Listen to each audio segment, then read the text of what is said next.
So, wir müssten jetzt live sein, oder?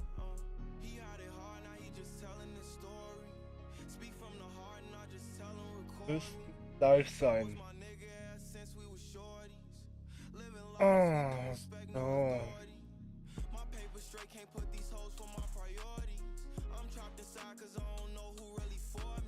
Ja.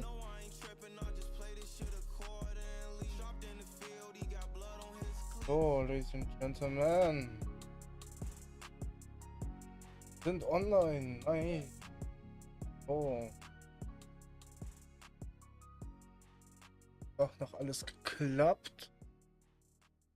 Was mich sehr freut. Und ich hoffe, das klappt, was ich vorgestellt habe. Müssen gleich ein bisschen lernen. Aber das sollte so eigentlich klappen. So. Warten natürlich noch ein bisschen ein Stück, bevor wir dann richtig anfangen.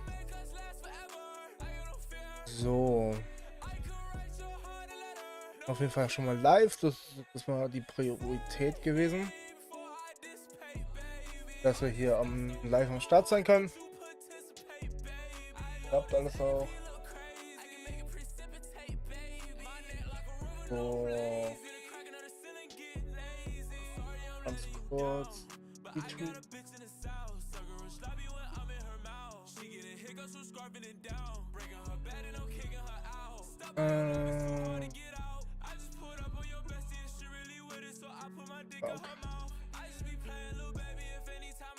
So. Jetzt ganz kurz noch den Chat nebenbei aufmachen. Aber was hier abgeht, endlich mal wieder streamen, ey. Echt schon lange Zeit her, wo ich jetzt mal gestreamt habe, war. Ich weiß gar nicht, wann habe ich das jetzt mal gestreamt? Das ist sehr lange her, glaube ich. In 2 Monate oder so. Aber heute mal wieder auf ganz entspannt. Wir schauen uns ein paar alte Matches an, die es auf YouTube gibt. Hab ich gedacht, denke ich mal ganz chill, so ein kleines Watch Together von ein paar Matches. Oh, so. Sehr geil. Und ja, wir werden gleich mal gucken, dann was wir uns angucken werden. Ganz easy. Gibt hier genug Sachen auf YouTube, so die man sich reinziehen kann. Wird nichts von WWE, nichts von NJPW und nichts von AEW werden, weil ich habe keine Lust, dass mein Kanal weggestrikt wird. Also wahrscheinlich eher was von RH, Noah oder so All Japan, alter Stuff. Weil das wird einfach nicht weggestrikt.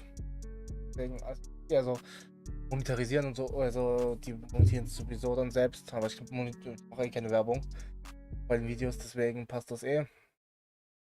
Und das wird halt dann geclaimed, so dass man keine Werbung stellen kann, aber what the fuck, juckt mich persönlich nicht. Und ja, das gleiche werden wir uns jetzt ein paar Sachen angucken. Wir warten noch so 2-3 Minuten, starten wir rein. Ja, das wird, glaube ich, ganz entspannt werden heute. Ich denke mal, Chance bis 10 oder so, kommt drauf an, wie ich Bock ich habe und so. Ja. Und hier auf YouTube auch ganz easy, wir sind kurz vor den, was heißt kurz, 500 Abos. Ich glaube, wir sind 23 und 377 gerade. 377 Abos, wir sind noch so 23, da sind wir bei den 400. Und ja, wir werden nicht reinschalten. Es gibt auf jeden Fall gute Kanäle. Ich hoffe, nichts Komisches in meiner Laufe. Ich will Noah eingeben, so habe ich nichts gesehen. Also von Noah weiß ich, dass es sehr viel Stuff gibt, aber ich habe, glaube ich, mir schon ein Match so ausgesucht, was mein Favorit für heute sein wird. Okay, ist hier irgendwas Peinliches? Glaube ich nicht. In meinem Verlauf.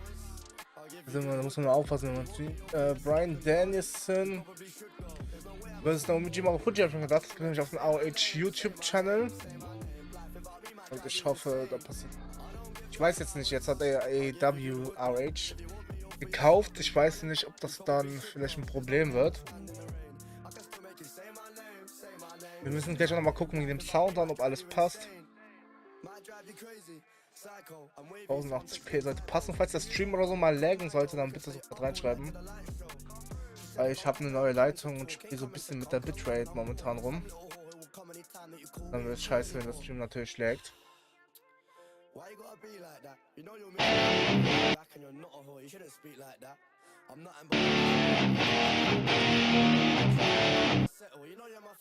Warum ist der Sound...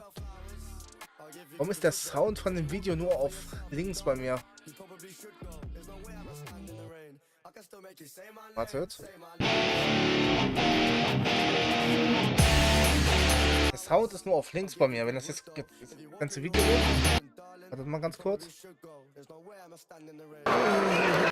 Gibt das Video ist auf links der Sound. Was haben die gemacht? Okay, dann gucken wir uns wahrscheinlich das Match doch nicht an, weil der Sound ist nur auf links. Weil bei mir ist der Sound, also ich habe jetzt Musik im Hintergrund laufen, das ist der Sound auf beiden Ohren. Aber bei dem Video ist es tatsächlich nur auf links. Hat das jemand reingeschrieben? Das muss doch eigentlich, oder?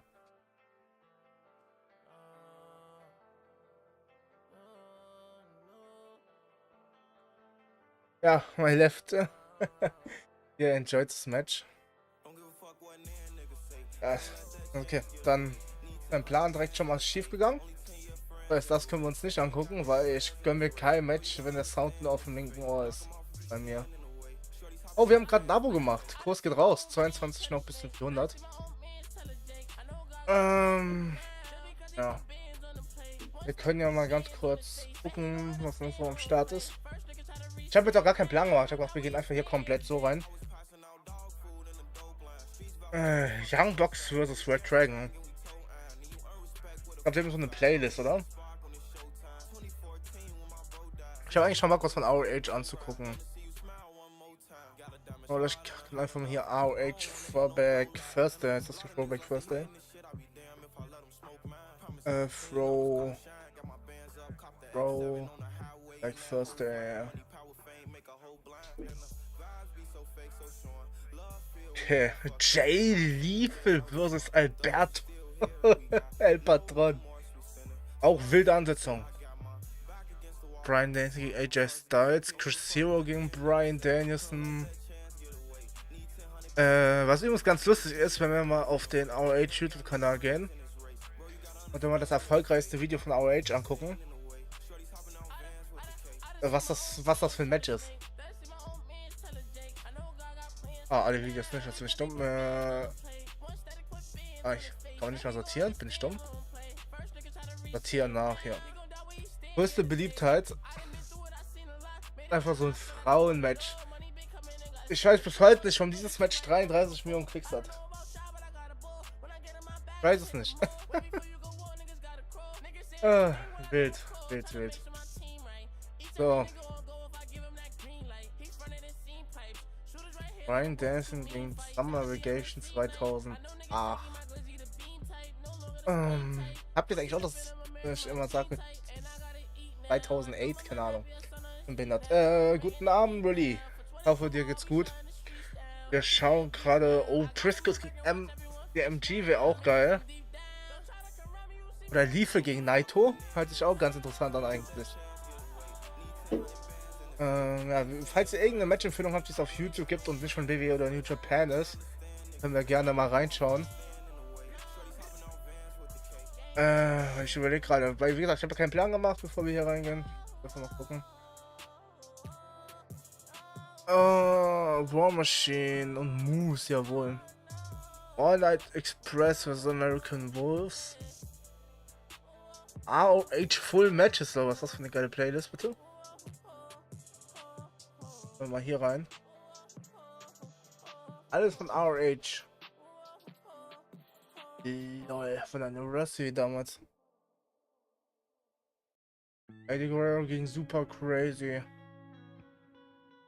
CM Punk vs. Jimmy Reyes vs. Christopher Daniels vs. Frankie Kazarian, auch sehr interessant. Four Corner Survival. Ey, dieses Match hier, dieses Violent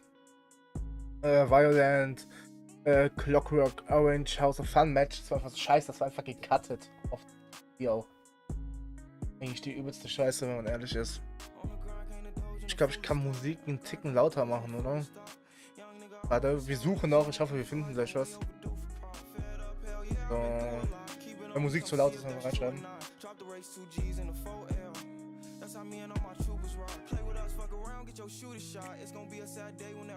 Lucky Kid GWF, können wir mal reinschauen. Das Match geht bestimmt auch nicht lange. Wenn es das auf YouTube gibt, stimmt. Lucky Kid GWF.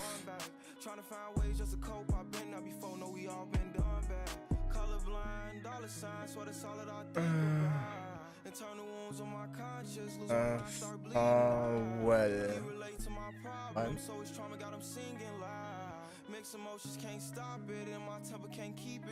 Ja, ist bestimmt nicht auf YouTube, oder? Weil sonst gehen wir gleich mal mit Alle gekreist und gehen wir zu Kings Arc. Und hier finden wir sofort eigentlich was. Wie heißt der Kanal? Heißt nicht Kings Arc? Wow. Auch hier. Also hier finden wir safe was. Weil ich glaube, es gibt, kann es sein, dass wenn deutsches Wrestling geht, auch mal nach Lucky GWF Farmer Shop zum Action. Ja, gibt's leider nicht auf YouTube, anscheinend.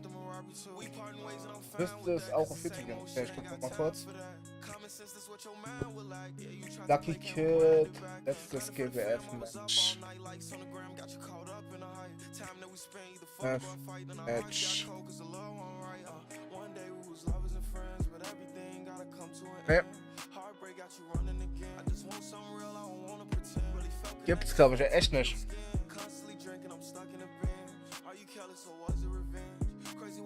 Gibt es, glaube ich, echt nicht. Wie gesagt, sonst gucken wir uns das von an. Was? Ich habe immer Angst, in die Suche zu gehen während des Streams. Okay.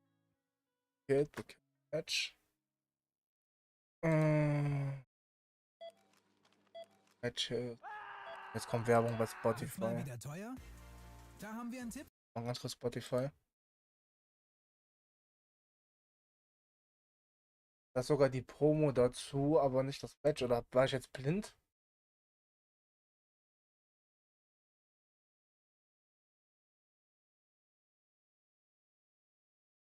Hier ist eine Promo, aber nicht das Match. Ich bin ganz blind. Ja, Lucky Kid der war bei WXW an dem Wochenende. Oder alles dabei, ich war statt to the Top. Lucky Kid war echt da. Cool, hab ich gar nicht gewusst. Jetzt gesehen. Also sein letztes GWF-Match müsste gegen John Klinger dann sein, oder?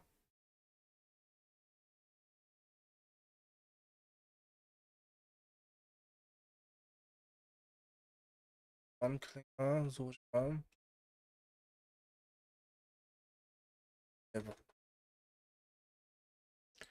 Wo war es? John Klinger, doch richtig, oder? Ja, John Klinger. Mal kurz gucken.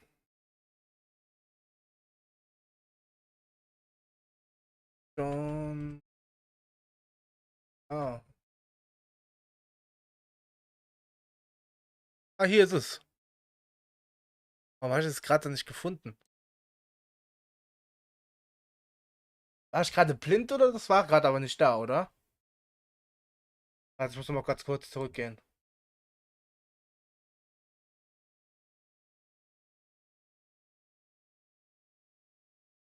Wir waren Lucky Kid. Ah doch, man hätte weiter runtergehen müssen. Okay, mein Fehler. So. Dann würde ich sagen, können wir jetzt eigentlich mal reinstarten in dem Match. Würde sagen. Wisst ihr, ich habe Monat für Oh, ich glaube, der Sound war viel zu laut. Oh, sorry, Jungs. Ich glaube, der Sound war viel zu laut. Oh mein Gott, ich hoffe, ich habe keinen. Ich glaube, das Ding ist nicht geplatzt bei euch, die Box oder so. Monat darüber nachgedacht, wann es der perfekte Zeitpunkt wäre, die Golden Chance einzulösen. Und ich musste feststellen, dass es im Leben sowas wie einen perfekten Zeitpunkt gar nicht gibt. Seit 14 Jahren bin ich Teil der GWF. Seit 14 Jahren existiert Lucky Kid. Und seit 14 Lucky Kid war auch meiner, den ich sehr gefeiert habe, muss ich sagen. Und deswegen, ja, passt eigentlich ganz gut. 10 Jahren war Lucky Kid noch nie GWF World Champion. Sowas wie den perfekten Zeitpunkt gibt es nicht. Jetzt oder nie. alles oder nichts. Schreibt mal rein, ob Sound passt. Lucky ist so sympathisch, ich habe sogar ein Bild mit dem kleinen Löwen. Okay, nice. Wenn Sound zu laut ist oder so, bitte in den Chat schreiben. Das nächste Match ist angesetzt auf einen Fall. Und es geht um den German Wrestling Federation World Championship. Ich rufe in den Ring den Herausforderer.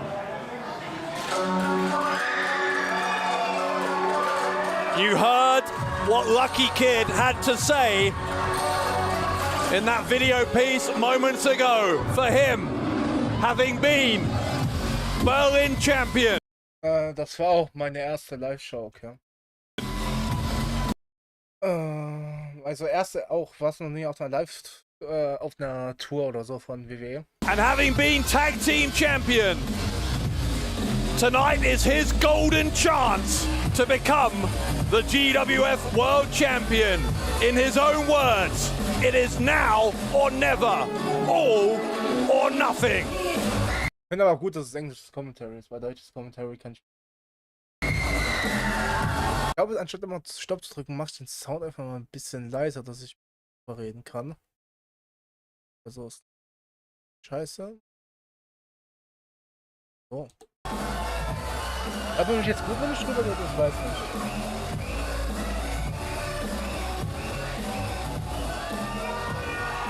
Heute glaube ich wird besser von. He is ready. He is more than ready in some ways. This is a moment that Lucky Kid has waited for throughout what has now been some 14 years that he has been involved with the German Wrestling Federation since he was just a boy. He has been trying to ascend to the very top of GWF. And having won that Golden Chance trophy, he chose to cash it in tonight. He said he's thought long and hard about when to cash that in. But ultimately, in life there is no perfect moment. So he will take his chance and take it now. Ein klein wenig leiser.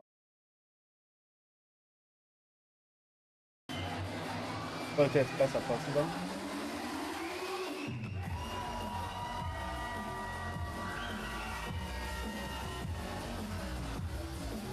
Electric is the word to describe the reception for a man synonymous with this company. Und ich rufe in den Ring seinen Gegner, den Weltmeister, den amtierenden Danke, perfekt. German Wrestling Federation World Champion. Dann passt's ja. Okay, Unfortunately, synonymous. John Klinger, jetzt nicht angucken. Silver, Ja. as far as you can, brethren, what is now a historic. Nobody has succeeded, but there is something in the air tonight that suggests Lucky Kid's moment. War das Match denn could be gut? now. Also nicht nur live gut, sondern auch so gut? Stop. Weil das Match geht ja jetzt schon einige Zeit. No love lost between these two whatsoever. Let Bei me den Löwen introduce ist ja the inzwischen Vater opponents. Lass geworden, mich okay. die Kontrahenten vorstellen. Der wird fallen. Danke. Bitte der Herausforderer. Aber Match lohnt sich. Zur Präsentation zu meiner Rechten. Der World Champion zu meiner Linken. Bitte der Herausforderer zu meiner Rechten. Ich kenne das ja oft, wenn man Match live guckt, das in der Arena. Zu meiner Rechten. Das ist nochmal viel krasser, als wenn man sie jetzt im Nachhinein anschaut. Habe ich auch beim Karate dieses Jahr gemerkt. Aus Berlin, Mr. Golden Chance, Lucky Kid.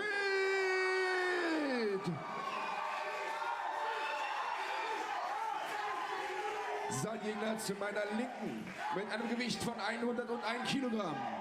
Aus Bad Bone City, the most dangerous man in European Wrestling, der Darfst nichts amtierende skippen, okay. German Wrestling Federation World Champion, John Bad Bones Krieger!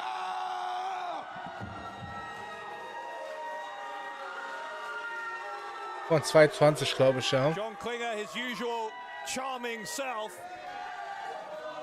picking on our ring announcer Olaf as he so often has in the past. But here's two things I've noticed about Lucky Kid. Number one, look at his physique. Lucky Kid has clearly spent the past few months of lockdown working hard, training for this moment. Ja, stimmt, das war in Lockdown-Zeit, oder? Seems a lot more serious than he normally is. Und das ist der Titel, um den es hier geht. Der German Wrestling Federation World Championship. Lucky Kid löst hier seine Chance ein auf den Titel, die Golden Chance. There's been no joking around on the part of Lucky Kid. He has come in here with a clear objective. Okay. And as the bell rings, he knows Wie viele Zuschauer waren da? are some of the most important minutes in his Jetzt schon seit career. ein paar Monaten keine GWR-Fleischwürmer John verpasst. Bad Bones Klinger, Lucky Kid, Nochmal for the nebenbei mal heavyweight Cage Match auf. championship of the world. Ja, GWF ist viel weit zu weg von mir. Here we go. Collar and elbow tie-up. A stalemate on that first contact. Fans. They go Battlefield again, 2020 and the same result. gewesen sein. It will be very interesting to see if Klinger is indeed planning to keep to his word that the other members of Blutsbruder will stay away. Can Okay, he crazy, prove das war ja nicht mal der Main his Event worth as a oder so. world champion and get this done? Der Main Event ist das Battlefield Match im Markt. Kid with Klinger Oh, Sensor into the wollte. corner. Referee 130 having Leute waren to da. physically Okay. get between them to break that up. Well, Klinger's complaining, Ich I hab noch think, about gecheckt, the lack 130 of Leute waren in a der clean Arena. break. I think we all know full well that Krass, wann war das? Klinger would not have Battlefield obliged if the roles had been reversed. 12.09.2020, war das nicht zur Corona-Hochzeit auch? Weiß gar nicht It mehr. was Mystery Mayhem Wird aber auch nicht so wichtig. in the spring of 2019 when Klinger formed Blutsbruder Ich and hat ja became Klinger the dann den world Titel champion. abgenommen. Okay. Granted, the Ja, mal past ganz kurz auf die Geschichte 100 gehen. nearly 200 days now, in fact, have been John Klinger war 925 Tage Champion. 925 Tage. From COVID-19, it was becoming a very lengthy and very impressive title reign, whatever you think of Holy Klinger. shit. It was around the start of this year Also that ich habe gar keine Lucky Ahnung Kid won that golden chance. von GWF, muss man sagen. From the moment he won that, you Ich habe sogar noch mein got the zweites Screen auf. impression that this could be Axel Tischer hat ihn the dann threat gespielt. to Klinger's world title. Jetzt ist Tony Harting. Kid Kennt man has den? started this one very well indeed. Aber ich habe noch nichts von Tony Harting He gesehen. is controlling the champion, keeping him down, Auch bei Unlimited Wrestling. Oh. twisting and bending that left arm. Just seeing exactly what kind of form the champion is on. Klinger was able to force the So. break by getting to the Also bottom Bad rope. Bones but war that has zu been der Zeit der dominante extent Champion of praktisch. Klinger's input into the match so far really has been coming War up on krass, the der worst end of these da war exchanges sich ja with gar nicht Lucky wirklich Kid and then Corona-Pause dazwischen, having to ne? go to the corner or to the ropes to Weil der hatte auch nur 12 Titelverteidigungen, was in 925 Tagen ist, ich nicht meistens.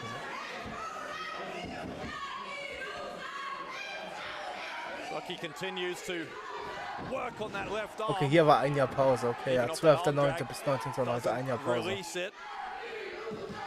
Okay, dann macht's mehr Sinn.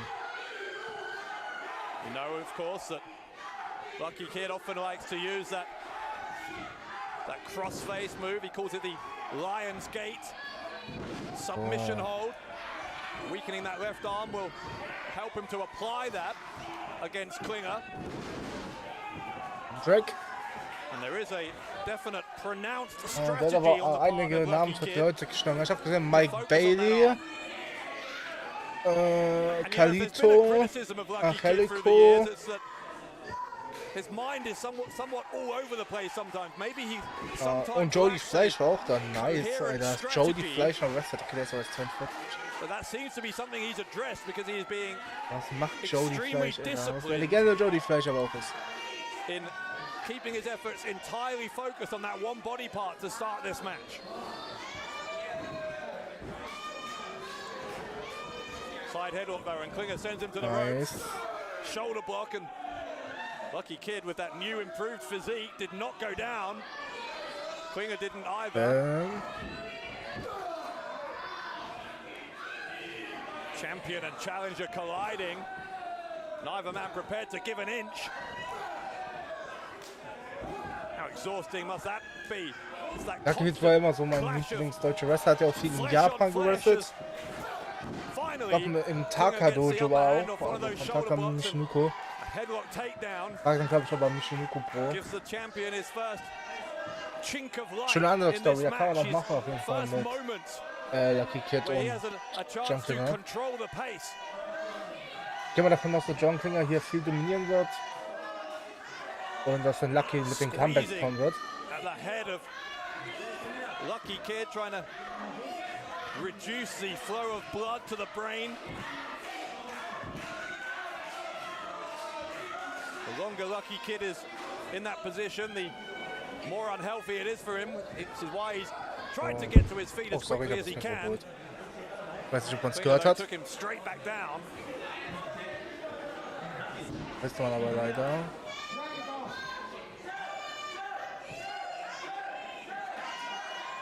I think Lucky Kid may be fading. This would be an unfortunate Und bei way for mir his war es generell title die challenge to end. Lions-Tagfahren in Lucky, okay.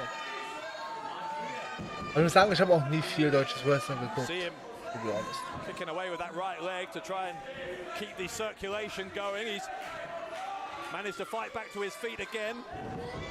Forces Klinger into the ropes. Another shoulder block where Klinger comes out on top. But here comes Lucky Kid. Sweeps the legs away. Lucky Kid. Drop kick between the shoulder blades. Champion is down. Challenger goes for the cover. And is only able to get a 1 count as Klinger rolls out of the ring to regroup.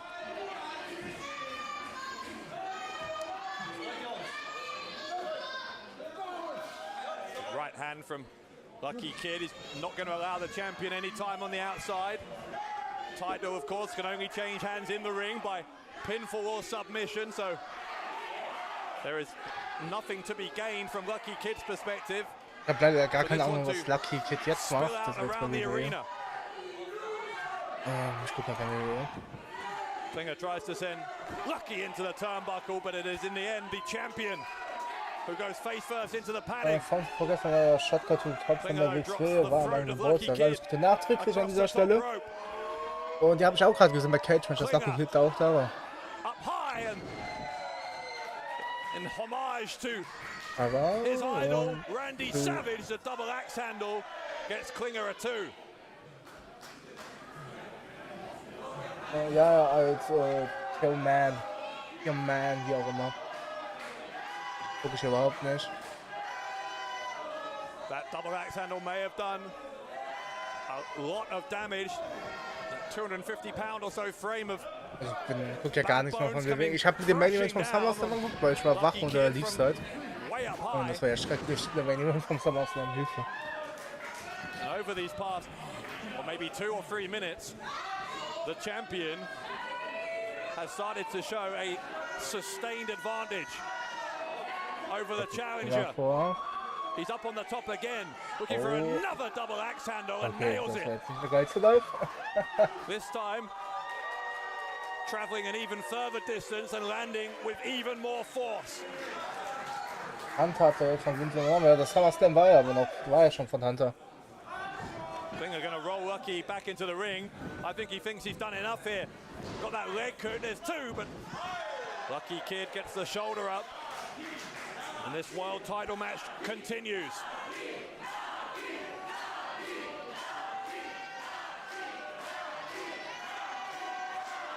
Ja, aber es ist eigentlich dumm, dass nicht viel mehr WWE-Content macht, was jetzt viel mehr Leute interessiert. Wir machen mit dem Kanal ja fast nur Nischen-Content. Aber wenn ich WWE über WWE-Videos und so machen würde, ich würde halt nur WWE rumhaten. Das heißt, rumhaten, kritisieren. Berechtigter Hate. It's hard to forget what he said, now or never, all or nothing. The culmination perhaps of a 14-year journey to the GWF World Title. Oh ja, wir fahren ganz gut auf dem Kanal mit euch gegen New Japan. Und ich werde jetzt auch wieder öfter streamen. Soll auch gut werden.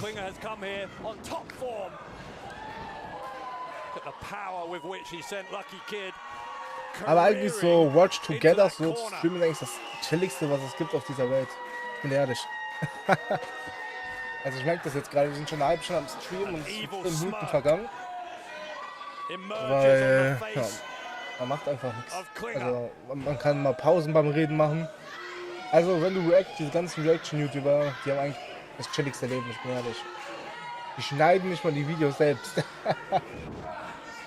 Ja. Also irgendjemand zwischendurch hört ist, by the way, bei jeder GWR-Show dabei, okay, crazy. Wo bin ich denn hier gelandet? Ja, wir schauen uns gerade ein Match an.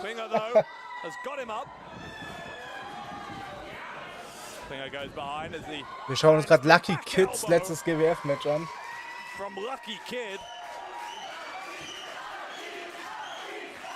Ja, das ist halt die typische Story. Bad Bones dominiert, Lucky Kid kommt zurück, die Crowd ist natürlich hinter dem Face und jetzt Lucky Kid kommt ein schöner Dive. Oh, okay. Gute Kameraführung, habe ich nicht mit gerechnet.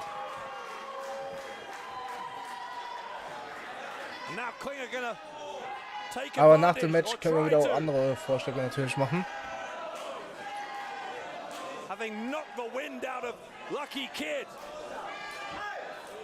Ist das Amateur-Wrestling? Nein. Lucky Kid ist bei der WWE jetzt.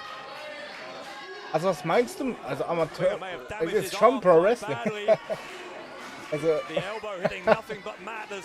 es sind 2 Veteranen. Also was heißt Veteran? Also es ist kein Amateur-Wrestling, nein. Also Lucky Kid, der hier gerade den Submission Hold macht, ist jetzt bei WWE. Und Bad Bones ist einer der erfolgreichsten deutschen Wrestler, die es gibt. Oder John Klinger. Es ist halt nur vor 130 Leuten gewrestelt. Ich weiß nicht, ob man für dich vor 130 Leuten gewrestelt Amateur-Wrestling oder so definierst. Aber das sind hier professionelle Wrestler. Die auch mit Wrestling also leben. Lucky Kid auf jeden Fall, Bad Bones auch. Kommt halt auf die Definition an.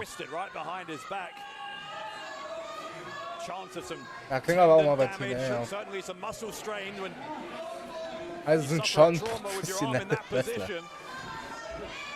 Aber komplett auf die Definition an. Vielleicht sagst du auch alles, vielleicht denkst du auch Independent Wrestling ist Amateur Wrestling, ich weiß nicht. Aber wenn man es ganz neutral betrachtet, ist es kein Amateur Wrestling. Every move he's making is calculated. It is with a clear purpose in mind.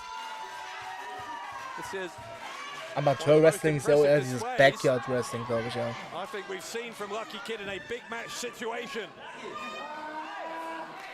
Stretching now. Sorry, WWE habe ich seit 2008. Ja, ich gucke auch kein WWE mehr. Ich weiß nur, dass Lucky Kid jetzt bei WWE unter Vertrag ist. Aber sympathisch, lange kein WWE mehr geguckt. Was schaust du denn momentan? Schaust du auf AEW bestimmt und so, oder? New Japan? So, das nächste Match, das wir uns auf jeden Fall anschauen werden, wird das von Noah sein, von King's YouTube-Kanal. Also falls ihr Noah und so mögt, könnt ihr schnell King's empfehlen. Und falls ihr beim aktuellen Pro Wrestling Noah reinkommen wollt, ist es auch komplett easy, weil die Matches, die Titelmatches und so werden immer hochgeladen direkt. Und Noah sperrt ihn oder so, Cyberfight. Ganz easy. Oh, ja, jetzt kommt wieder Comeback hier. Hat wir erst 2017 angefangen, okay. Again he's trying. Lucky Kid, I think, believes he's done enough to that arm to try for the submission, but Klinger once more knows just as well as Lucky Kid does what that strategy is. Don't think for a moment that John Klinger is not aware of why there has been that focus on his left arm. Okay, jetzt geht Lucky anscheinend auf den Arm. Kann mich schon Batista den fand ich super. Ja, Batista, ja. Habe ich 2008 auch gefeiert bei SmackDown. Hast du bestimmt damals auch auf DSF geguckt, oder? Bin auch 19, also was ein Versprecher. Bin auch 19, also viel Zeitraum nach hinten gibt es da nicht. Ja, ich bin 20 jetzt geworden am 28.07. und schaue, ich habe damals 2018 natürlich schon WWE geschaut, aber dann halt aufgehört und seit 2014 wieder richtig. Bis 2018 habe ich dann WWE geschaut und dann habe ich mir mal immer wieder ein Match oder so. Ich glaube seit 2018 4 WWE-Matches oder so gesehen, glaube ich.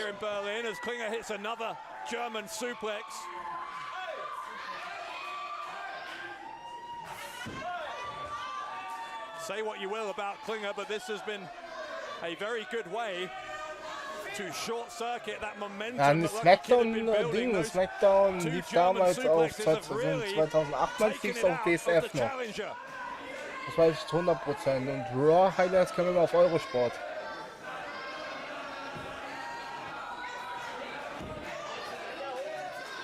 Ich glaube, da haben wir die Smackdown auf eine halbe Stunde oder so runtergeschnitten. Auf eine Stunde oder so. Ich bin mir jetzt zu 1000% sicher, dass 2008, 2009 ist auf jeden Fall immer so auf DSF lief. Es sind Smackdowns 100%. Meine Mutter war leider immer sehr schwierig, was Wrestling angeht. Inzwischen habe ich sie damit angestellt. Okay, nice. Oh, Footstop. Nice. Right into the black heart of the champion. Goes to the cover in just a half a second. If that, a quarter second away from becoming the world champion. A heartbeat away from a lifelong dream being fulfilled for Lucky Kid. Lucky. Leute da sitzen. Also ich weiß noch bei Karat, aber bei Karat habe ich mir einfach mal in die Forderung reingeschlichen. Let's go. Können wir mal über den genialen Kommentar sprechen? Ja, ich bin froh, dass es nicht auf Deutsch ist.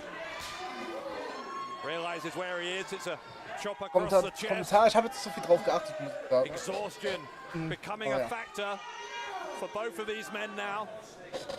Ja, dann war es der Batista war damals als Champion.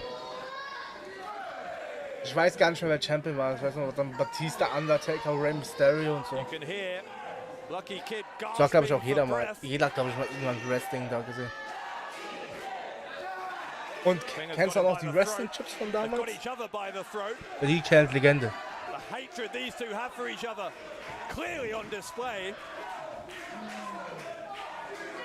Und jetzt hier.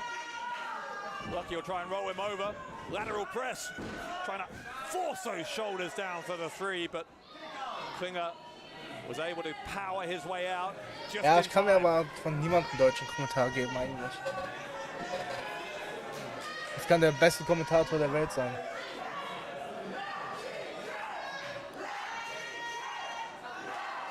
Also wir machen ja auch News, dann kommentieren wir die Matches natürlich auch auf Deutsch, aber was anderes, weil wir wollen ja nicht so auf Profis tun und so. Wir reden ja immer viel Off-Topic und so. Und wir reden ja auch sehr viel Englisch, so. Weil es gibt ja auch so deutsche Kommentatoren, die versuchen alles einzudeutschen. Das ist gar nicht meins. Lucky, I think, with some cobwebs that he's trying to clear as well. That won't help. The kick to the head from Klinger. Nicer Forearm. Forearm. The pace is quickening. Lucky Kid just beating Klinger to the punch has passed 3 times and a big slap across the chest. Sends the champion down. Lucky Kid. Genau, Eddie Guerrero ist damals verstorben, ja. Und Ray war halt dieser typische Halbfall mit geilen Kämpfen. Aber du schaust gar kein Wrestling, oder du bist dann aber echt gelandet, wenn du gar kein Wrestling mehr schaust.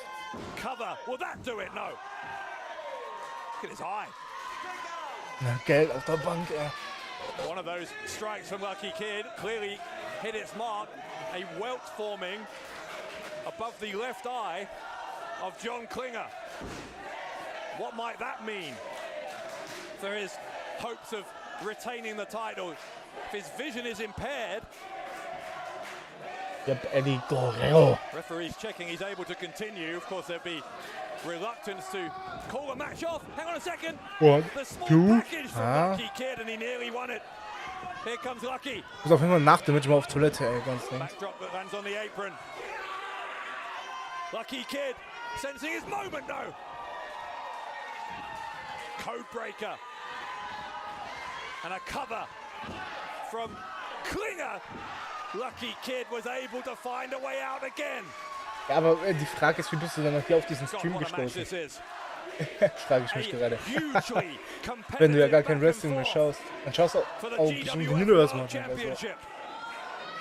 Oder schaust du 2K dann an? Da gibt es dann auch, glaube ich, wenigstens, oder? Würde mich mal interessieren dann. This is the kind of action we have dearly missed during these weird few months in the history of the world. Klinger is going up to the top again. Lucky Kid has caught him though. Both men are struggling here to maintain their wits. Es tut mir leid, es ist gerade eine spannende Phase. Ich muss so dringend auf Toilette. Ich glaube, ich lasse das Match einfach kurz weiterlaufen. Ich bin gleich wieder da. Ich muss sehr dringend auf Toilette, Jungs. Get the impression that any major mistake could be enough, and that might be the mistake. Klinger got caught on the top. He got pulled off by Lucky Kid. Do we have a new champion? No. But hang on. Oh, Lucky Kid was looking for the Lion's Gate. Klinger was too near the ropes. Lucky, though, smells blood. In fact, he sees blood on that left eye. DDT as he launches himself. Klinger unconscious. Is this a moment for Lucky Kid? No.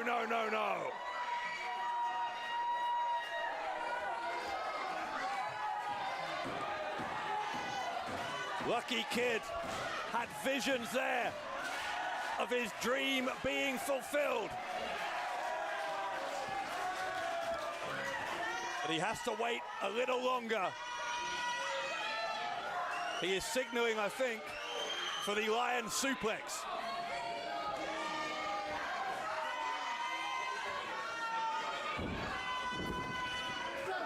Lucky Kid was going for some kind of suplex in the end. Klinger tried for another code breaker, couldn't get it, and now here we go, Lion's Gate. Lucky Kid looking for the Lion's Gate. Double foot stomp on the back, trying whatever he can to stop Klinger from wriggling away.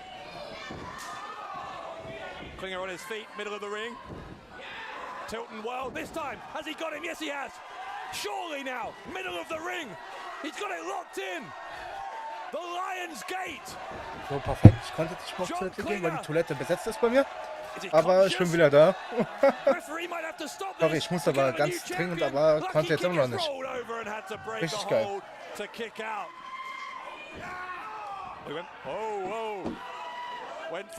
So. And Lucky Kid knew what was coming. Typical attempt at a shortcut. Got him a kick out. Had to hit him with a schoolboy. Oh no! Klinger, shadow driver. No. The One, cover. two. Lucky Kid kicked out. Kid kicked out. Shadow driver from nowhere. Ist der Sound immer noch zu laut? Muss man wer sagen. Ja. Jetzt ist gar kein Sound da.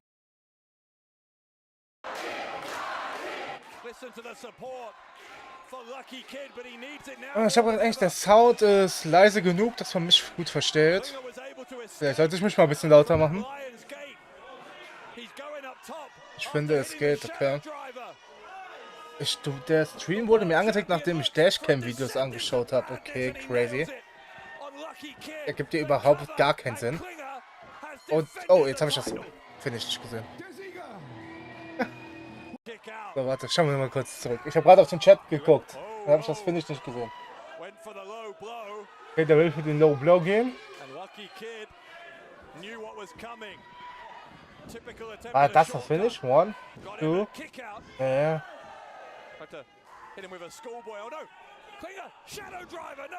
One, two, Trick Out, das haben wir noch gesehen.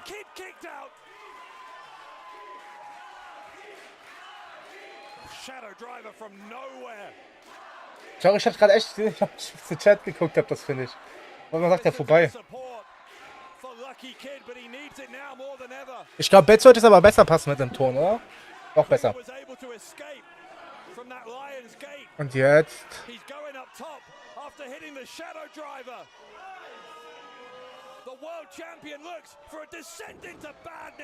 Der Elbow. One, two, three. Jetzt ist es besser, okay, gut.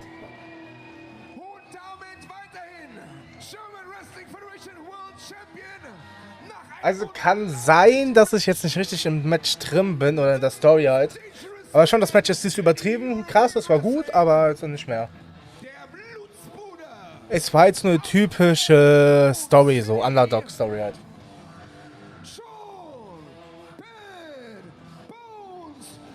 Was passiert denn danach noch?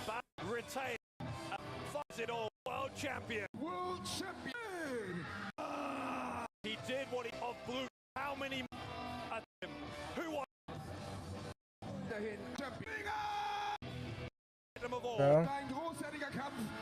Ah, kommt jetzt noch eine Promo bestimmt, wa?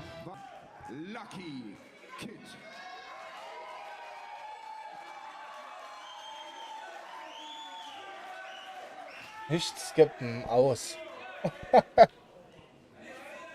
Das war nur die Siegesfeier.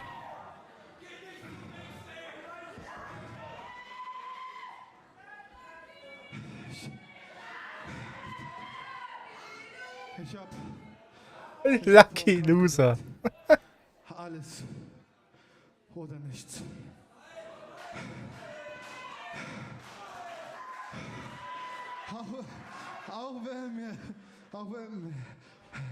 Auch wenn mir das schwerfällt. Es tut wahnsinnig weh. Es tut wahnsinnig weh, aber ich muss es machen. Ich muss es machen. Ich habe alles oder nichts gesagt. Ich will mich bei Ahmed Scher, bei Mike Scher bedanken, bei allen Wrestlern, Backstage. Ich will mich bedanken bei euch. Yep, es ist deutsches Wrestling. Für die wundervollen 14 Jahre. Aber das war's von mir. Für die GWF. Wow. Lucky Kid.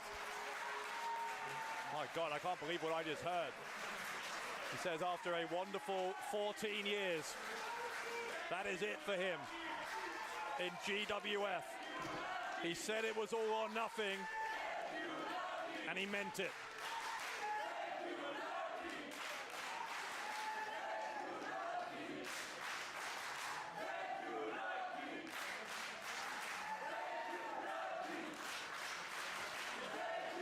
Okay. Aus Berlin. Lucky Kid, vielen Dank.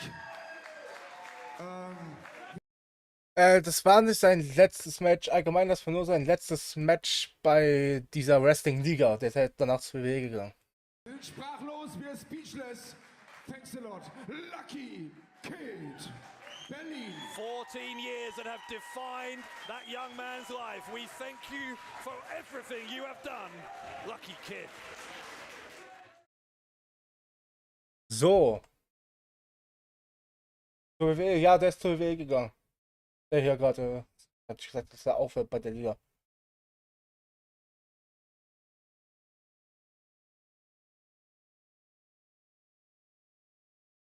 Yes, der ist zur WWE gegangen. Mal wieder Musik an. So. Der ist danach zur WWE gegangen, tatsächlich, ja. So. Wir gucken uns, glaube ich, jetzt noch was von hier von Kingsack an. Also der beste Channel, wenn es um Puro geht. Freut mich für ihn. Ja, auf jeden Fall. War, wie gesagt, ein sehr guter Wrestler in Deutschland. Die Frage ist, gucken wir uns hier an. Also Kingsack, bester Channel Puro, ich sag's euch. Also für japanisches Wrestling. Und die Frage ist, auf was habe ich denn so Bock? Mal kurz mal gucken. Morishima gegen Yuji Nagata. Schon interessant. Ich guck mal ganz kurz hier durch. Hier Takayama gegen Jonah. Let's go. 8 Minuten Match. Kenta, Bobby Fish und Jonah. Okay. Crazy. Kenta versus Saito.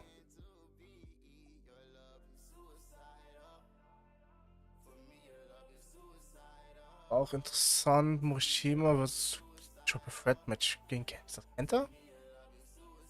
Takayama, Sugiura, Morishima oder wie? Marufuji gegen Kitamiya.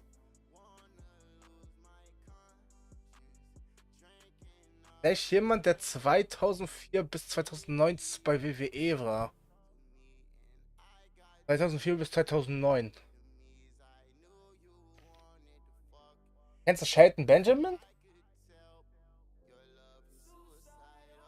Wenn du Shelton Benjamin kennst, dann habe ich was vielleicht. Weil 2004 bis 2009 bei WWE war. Shelton CM Punk kennst du bestimmt, oder? CM Punk. Ich überleg gerade. 2004 bis. Glaube ich Tag Team Champion. Ja, warte, aber CM Punk sagt euch, glaube ich, mehr dann, oder? Aber wir können leider uns kein WWE-Match angucken, weil das sonst gesperrt wird.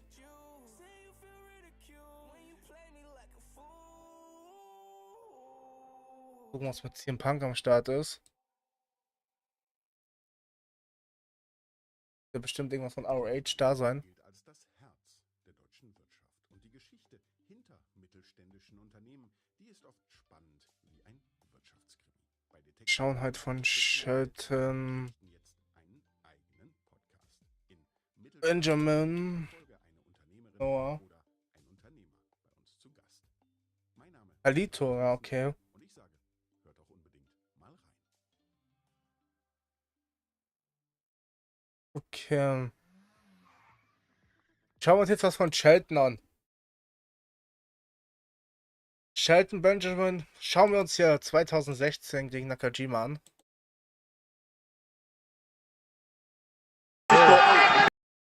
Alter, der Sound.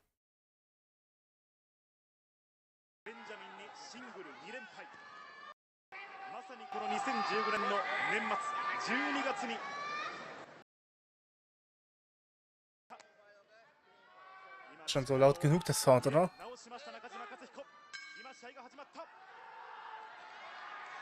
Ich glaube, Sound sollte so passen.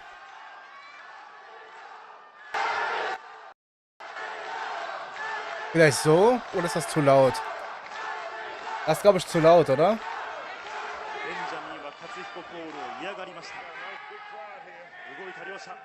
So sollte es passen, oder?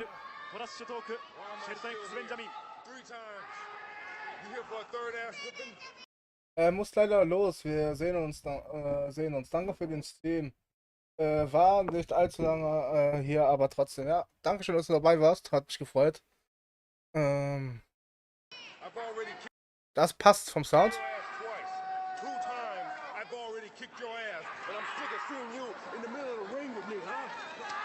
Leute passen jetzt, oder? Jetzt mal kurz mal selbst anhören. Alter, Nakajima direkt die Kicks, aber.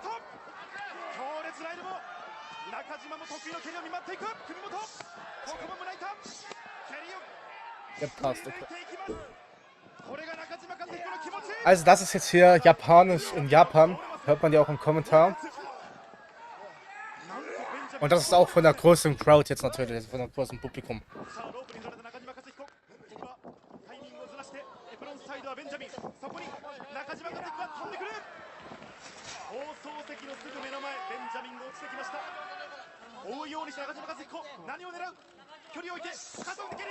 Boah, die Kicks sind so böse.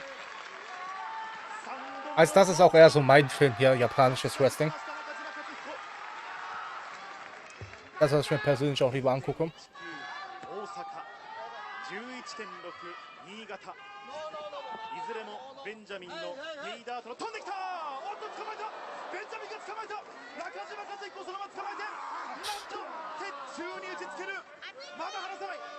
Oh jawohl, Powerbomb.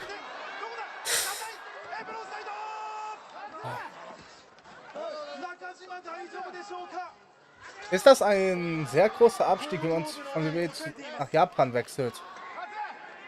Also in Japan ist WWE ja nicht mal die bekannteste Liga. Das ist ja New Japan Pro Wrestling, das ist hier Pro Wrestling Noah. Also von WWE zu fast jeder Promotion ist halt vor allem, was Geld angeht, vielleicht ein Absturz. Aber das ist kein großer Absturz. Das ist halt, WWE ist halt bekannter, aber bei WWE braucht man halt andere Attribute als Wrestler. In WWE muss man zum Beispiel gut am Mikrofon sein. Man muss eine gute Ausstrahlung haben und so. Und in Japan geht es halt meistens nur um den Sport-Wrestling. Das heißt, du musst ein guter Wrestler sein. Das heißt, du... Oh, was macht Shelton jetzt hier? Jo, okay. Das heißt, du musst eigentlich nur gute Matches worken. Bei WWE kommt es halt eher auf das Gesamtpaket an. Und hier geht es halt mehr um den Sport-Wrestling als das Entertainment. Hier geht es mehr praktisch um den Sportaspekt. Japan. Und deswegen wechseln viele lieber Leute von zum Beispiel von WWE nach japanischen Ligen. Weil sie halt weil sie mehr den Sport machen wollen, als die Show, was in WWE ja eher ist.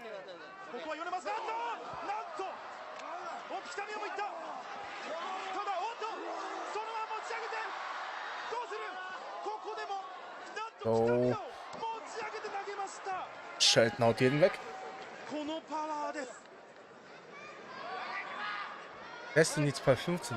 Okay, crazy.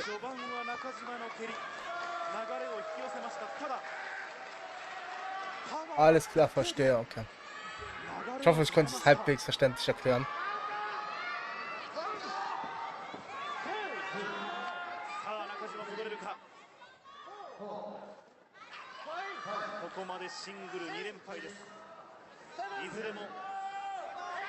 Und du kennst bestimmt von WWE, dass man bei 10 ausgezählt wurden. Gibt's Kurt Angle noch? Nee, der hat vor ein paar Jahren seine Karriere beendet.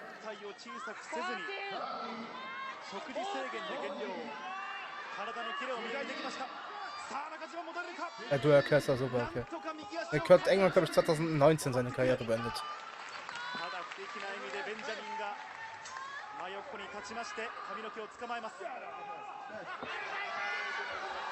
So.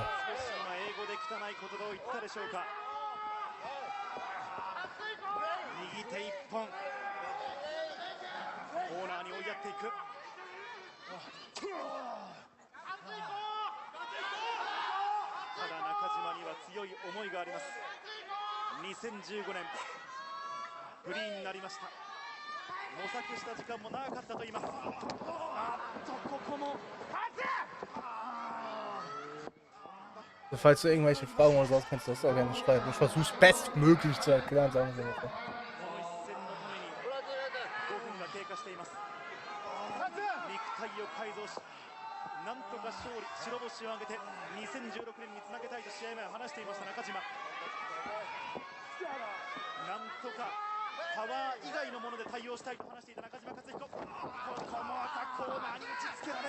Und was auch so vielleicht unpopulär ist, ich finde, es ist der japanische Commentary. Natürlich auch, wenn ich nichts verstehe, aber ich finde es am geilsten, weil die immer so geil ausrasten.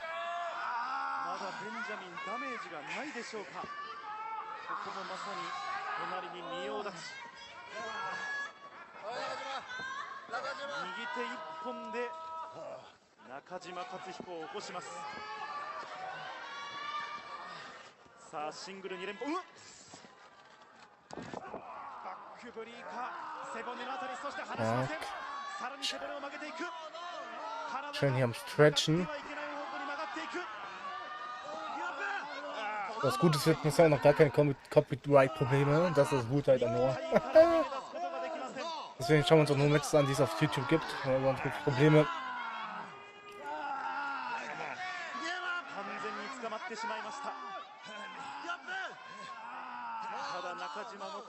Shelton war ja damals auch ein Heel, da war bei Suzuki-Gun, damals im Stable. Und die waren halt Heels, also die Bösen praktisch.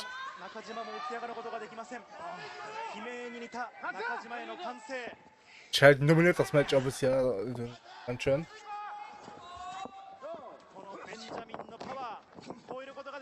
Nice.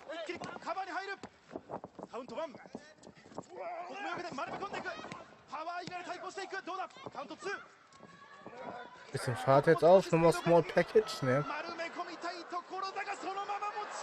Und nice.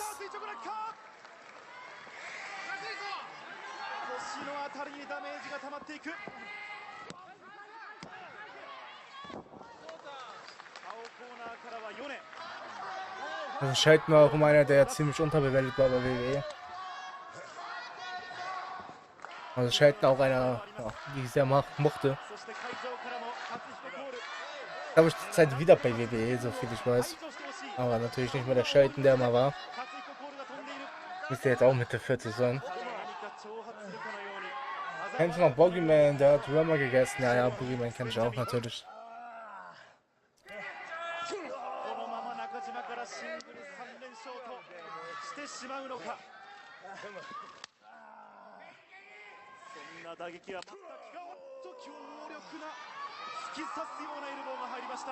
Aber jetzt niemand der Lieblinge der Boogeyman natürlich.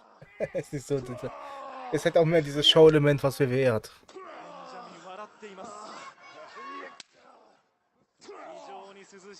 Hier sieht man, hier ist das Wrestling halt viel physischer, mit mehr Strikes, also mit mehr Schlägen, mit mehr Kicks und so weiter. Zum Beispiel zack, nice.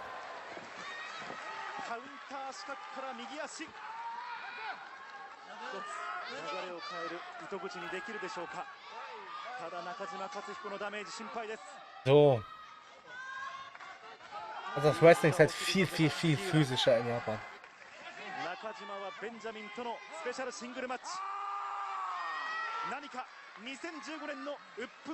Krass, wie Nakajima sich verändert hat über die Jahre.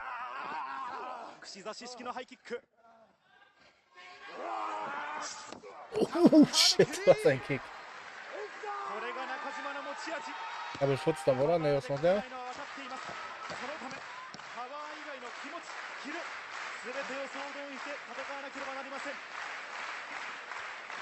Nice, Nakajima, Dropkick. Bam, picture perfect.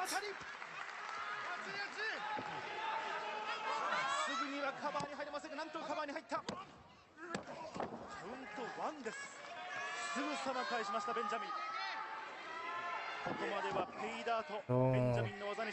Nakajima, Saito. Ja, kontert.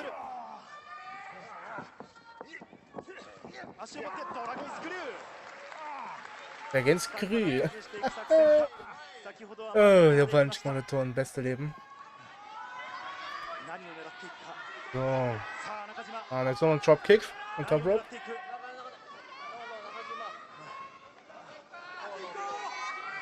Ja, die Inszenierung ist an sich auch am besten bei WWE. Also auch wenn man das Budget anguckt, Shelton, Belly zu Belly. Nice. Oh, yeah. Und wie die Kommentatoren ausrasten. Ja, WWE hat das meiste Budget, deswegen ist die Inszenierung darum am besten, was Entrances und so angeht. Natürlich. Geld regiert immer noch die Welt.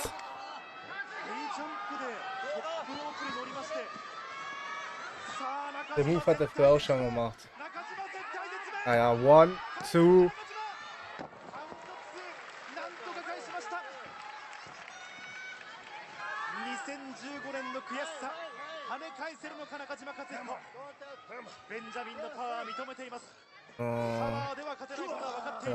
Strike hier.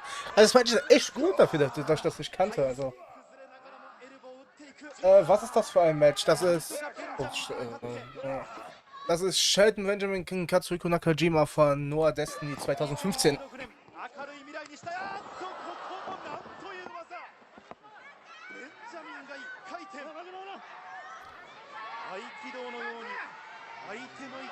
Aber bisher sehr gut. Also da finde ich, dass ich das Match echt nicht kannte von Noah. Ich kenne viele Noah-Matches. Das ist echt gut. Und Shelton war allgemein sehr cool bei Noah. Boah, was ein Kick wieder.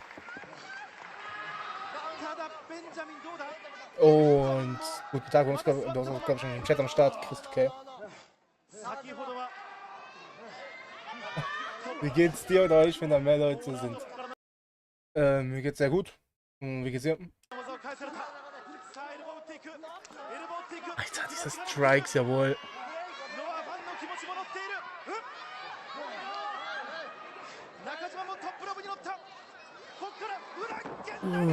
Frankensteiner, nice. Warum hast du auch ein schlechtes Match erwartet bei Nakajima gegen Shelton? War klar, dass das geil wird. Mir geht's auch gut, perfekt. Aber wir werden uns heute auf jeden Fall keine WWE-Sachen oder so angucken, weil die natürlich gesperrt werden auf YouTube. Und WWE gucke ich eh nicht mehr. Deswegen. Ja, aber wir können gleich schon mal gucken. Wir schauen auf jeden Fall noch ein paar andere Matches an. Das geht auch nicht mehr so lange hier. Muss es halt auf YouTube geben. Ey, Kommentar ist so geil. Und kein A-Dub, genau. 1, 2. Wir können uns kein WWE, kein AEW und kein New Japan angucken. Weil die drei Sachen werden 100% gesperrt sofort.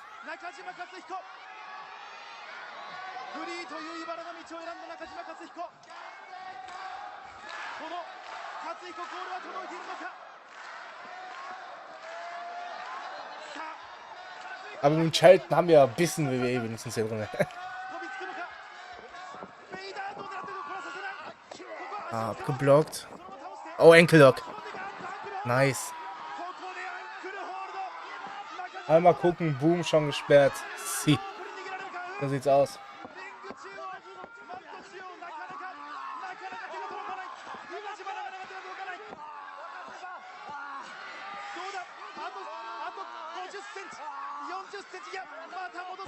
Enkellock. Shelton ja damals auch Teil des Team Engels gewesen mit seinem Partner Charlie Haas und Kurt Engel natürlich. War, glaube ich, Anfang der 2000er Team Engel Zeit. Rope schafft es in die Seite. Jawohl. Aber warum hat er losgelassen? Wie schlau. Ich mag ROH für New Japan Juniors Mode. Freut mich.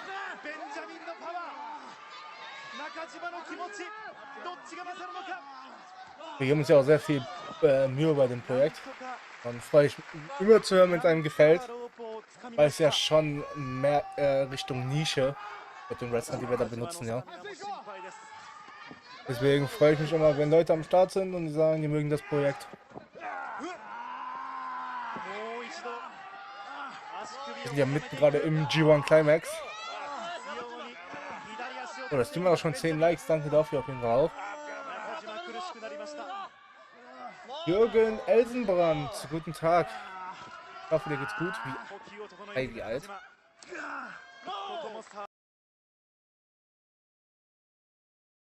Mir geht's gut. Warum fragst du direkt nach dem Ein? Schon ein bisschen sass.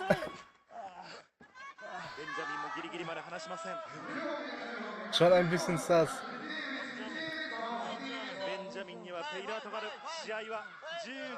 Auf jeden Fall über 8.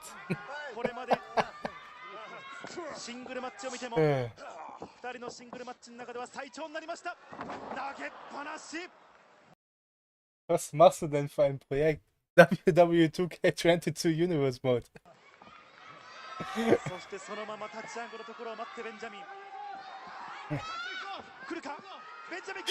Sucht junges Fleisch. Jawohl, nice, DVD. Aber Jürgen, wenn du nur bei Leuten da lässt, die unter 18, also nur ein Abo da lässt bei Leuten unter 18, dann bin ich für dich unter 18.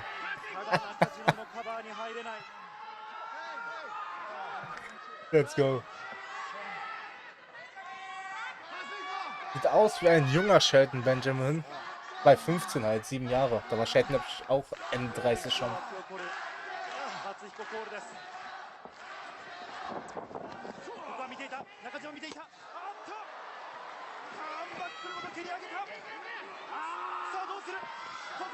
Oh, nice.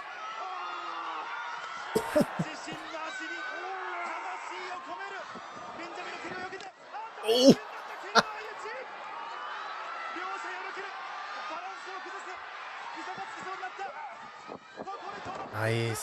Dropkick. Oh, Penalty. 1, 2. Oh. Bro, das Kommentator rastet eine Maus, das ist das Geile an japanischen Wrestling. Oh, Vertical Spike. Vertical Spike. Ja, das war's. 1, 2, 3. Ein richtig cooles Match, ey. Richtig cooles Match. Ja, spontan geendet. So. Echt ein richtig cooles Match hier. Nice. Warum ist das nicht in Deutschland so, dass die immer so ausrasten? Ja, das ist auch im Amerikanischen. Oh. So. Boah, TV, du bist ein anderer YouTube-Kanal. Ab vor 5 Jahren. Suzuki, Takayama. So. Die Frage ist, was machen wir jetzt? Habt ihr irgendeinen Matchvorschlag? Ja, ich habe ja die Kategorien schon genannt. Kein WWE, kein AEW, kein New Japan. Die es auf YouTube gibt. Oder soll ich einfach mal wieder was random raussuchen? Auf welchen Wrestler hättet ihr dann Bock? Der natürlich nicht nur seine ganze Karriere bei WWE, AEW, in Japan war. Das wollte ich aber nicht erklären, glaube ich jetzt. Dann suche ich mal nach einem Wrestler, auf den ihr Bock habt. Suche was raus. Okay. Auf welchen habe ich denn Bock? Mal kurz wieder Musik im Background an. Ah ne, ist gerade Werbung am Laufen, ne, Spotify Hilfe. Kenne leider nur WWE, Leute. So. Bist du okay? Du hast keinen Wrestler, auf den du irgendwie Bock hast? Mal was raussuchen könnte? Kann es natürlich auf die. Kein direkten Match sein. Weil ich habe gerade keine Matchvorschläge. Okay. Ja. Dann habe ich hab Bock auf Naomiji Marufuji. Wenn einer hier irgendwas sagt. Naomiji Marufuji. Ja, ich würde mir am liebsten das Match angucken, aber das gibt's nur auf einem Ohr. Ey, guck mal, übrigens, ganz altes Video von uns. Habe ich damals schon eine Match-Reaction gemacht. 8.4.2021. Naomiji Marufuji gegen Kenny Omega. Das filmen und so schnell, wenn man Marufuji eingibt, let's go. Das ist WWE Tribute to Marufuji, das guck ich mir mal kurz an, hä?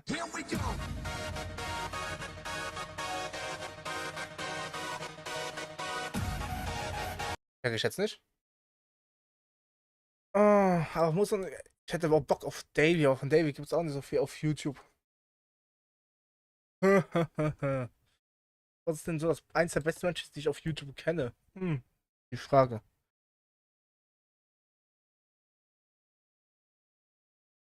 Wie ist das einer. Tribute? Ich weiß auch nicht, die Close anscheinend ist Tribute. Warte, wir müssen nochmal auf den Kanal von Kings gehen. So. Dann suchen wir uns hier mal was raus. Andre the Giant bei All Japan, ey. Das wäre lustig.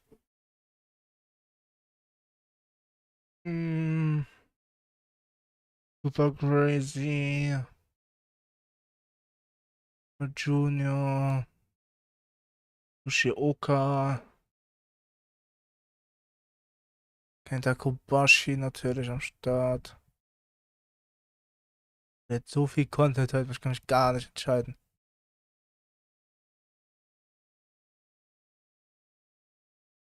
Let's go, finde ich mal was. Michael Hagan, ja, wohl. Mir fällt John Moxley ein, aber kein Match. John Moxley, ja, der war halt nur. Achso, wir wollen uns ein Deathmatch angucken. Von CC Dub damals. Aber ich glaube, darauf haben wir jetzt nicht so viel Bock. Kaito gegen Keno. Und ich finde hier nichts Halbes und nichts Ganzes. Ich muss auch Wrestlern suchen. Was von Davy. Altes, ich glaube nicht. Nee, da gibt's noch neue Sachen.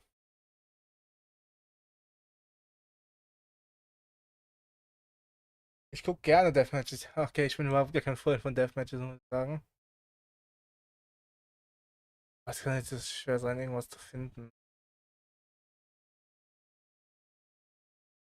Weil hier wird mein Stream angezeigt. Let's go. Stream. Alles Stream. Was ist Deathmatch in Bezug auf Wrestling? Ja, komm, warte. Deathmatch. Highlights.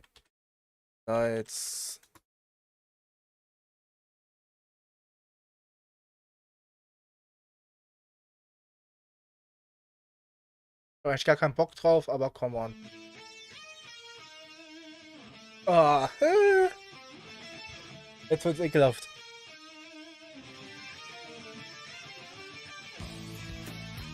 Let's go.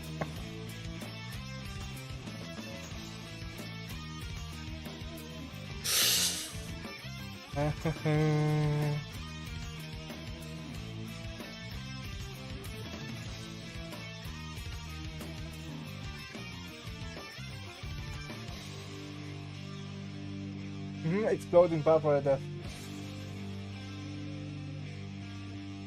Nee, schau's dir lieber an.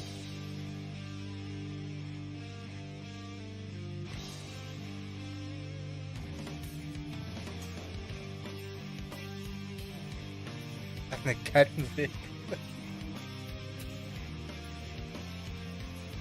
Oh, mit Foley.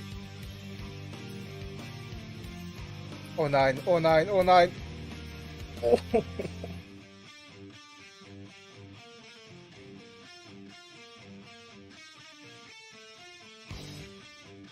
Ah, da ist John Moxley.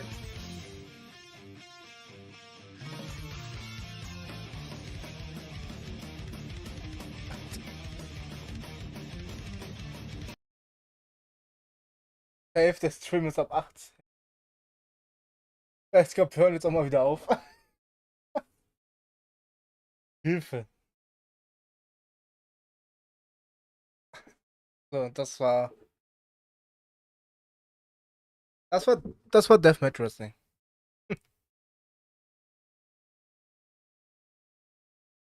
äh,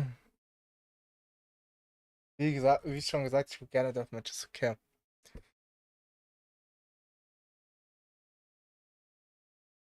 Jetzt das war noch mit dem auch von John, ich gucke. G. Wow. Mm.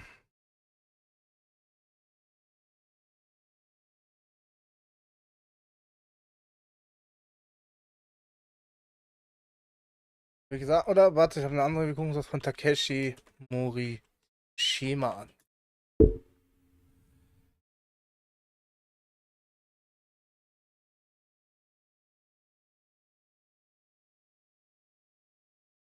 Was gucken wir uns von Morishima denn an? Gucken wir uns das gegen Bryan Danielson an. Ich kenne das zwar natürlich schon. Aber schauen wir uns das an. Das müsste von Manhattan Mayhem 2.7 sein, das Match. It's all about the boom. Also Bryan Danielson natürlich, Daniel Bryan. ROH, jawohl. Ihr habt Manhattan Mayhem 2007. Introducing first to my right, the challenger from Aberdeen, Washington, weighing 185 pounds, American Dragon, Bryan Danielson. Auch sehr alt, ROH. Kennst du das Match schon, Chris 2K, oder hast du es noch nicht gesehen? Ich will mir mal ganz kurz was zu trinken holen während dem Announcements.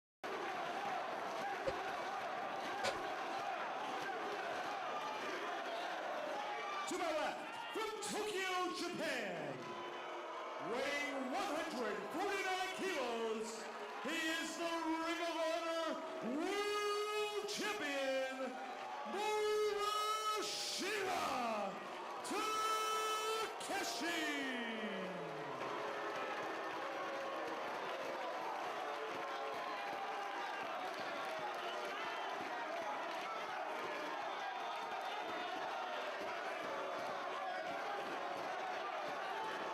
So.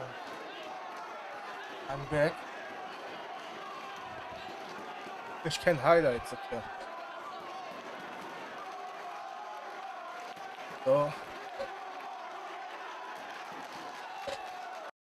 Wie alt war das denn? Jetzt 15 Jahre her. 27, 26 rum, Mitte 20.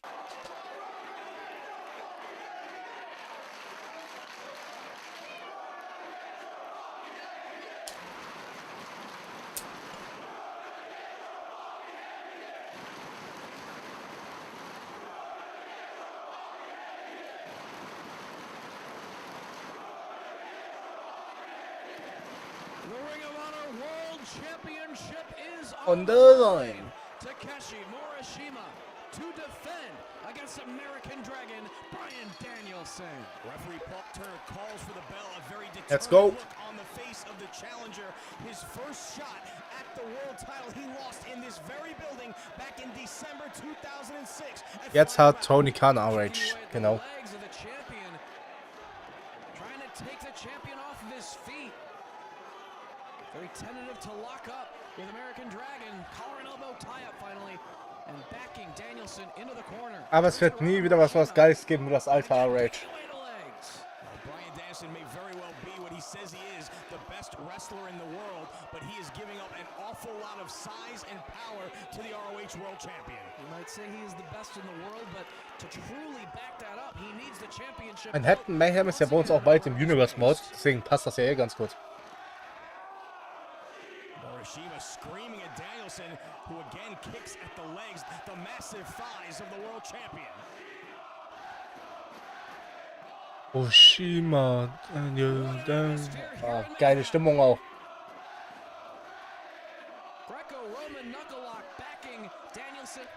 Ich liebe einfach die alte RH-Crowd.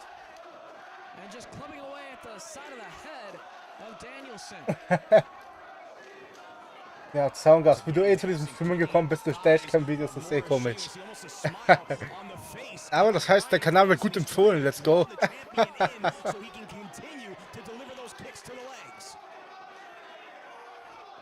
Almost a smirk on the face of Danielson. Single-handed knuckle lock. And kicking away once again at the legs. Now that one on the inside of the thigh, not a low blow. Paul Turner right there with a good look at it. It did catch the inside. Ja, Paul Turner, der jetzt auch hier bei AW auch Ref ist, ist natürlich hier auch am Start schon gewesen bei ROH damals. Morishima pounding away on the back of Danielson. It's out of harm's way and again kicking away at the inside of the thigh. Bryan Danielson obviously does not want to get caught up. Es gibt auch keinen besseren als den Klatzen Danielson. Ich bin ehrlich. His quickness and his superior wrestling skill against the champion. Back to the knuckle lock. And once again, Danielson up against the ropes. Dieser Jürgen-Typ eben, der war schon komisch, oder? Der direkt gefragt hat, wie alt man ist. Hilfe. Eigentlich musste man den melden. Bryan Danielson appears to have a game plan, kicking away at the legs and avoiding Morishima. It's worked very well thus far in the match. Ja, das war mehr als das von Jürgen. War bestimmt ein Jürgen-Bürger.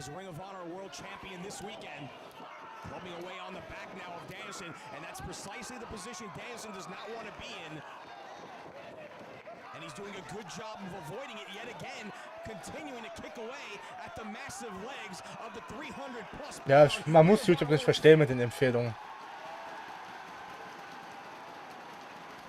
Series of forearm strikes and more kicks to the legs.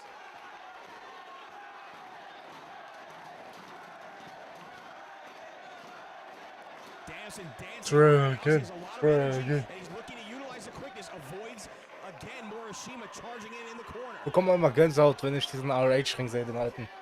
Ja, Jürgen was. Der 20 was das, was da war. Der wurde auf frischer Tat ertappt.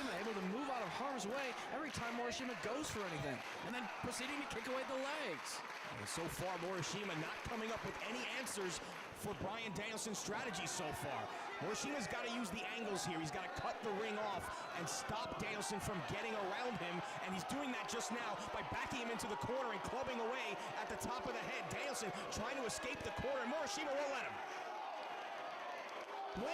Erwischt im 4K, ja. Morishima war auch so eine Maschine damals, Mittlerweile hat er ja mehr Probleme als sonst was. Dein Kanal dreht sich ausschließlich um Wrestling. Yes. Deswegen auch Talkmania, deutscher Wrestling-Content. So sah Bryan Danielson früher aus. Yes, Sir.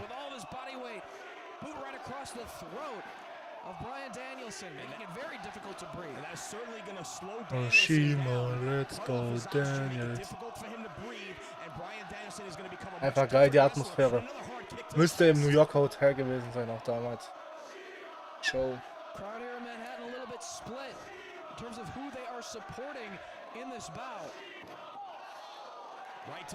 Aber cool, dass du so lange am Start bist hier, obwohl du gar nicht in den Wrestling beschäftigst. 2-7, hier ist es Manhattan Mayhem. Ah ne, war Manhattan Center. Pardon, Manhattan Center.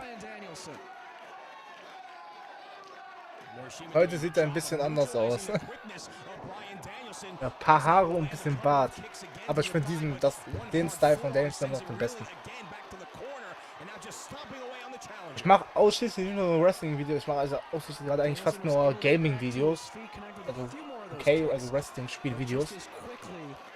Weil ich nicht weiß, ob so Videos gut ankommen, wenn ich halt so ein bisschen über Wrestling rede. Magst du AEW? Ja, auf jeden Fall. Auf jeden Fall. Vielleicht mache ich auch bald so Themenvideos oder Podcasts oder so. Muss mal gucken. Das Problem ist halt, wenn ich Podcast-Videos mache, ich brauche halt Partner auf dem Podcast und so. Das ist das Ding halt.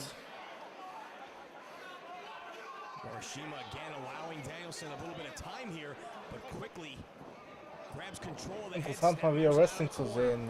Kann ich mir vorstellen. Vor allem wenn man es früher gefeiert hat.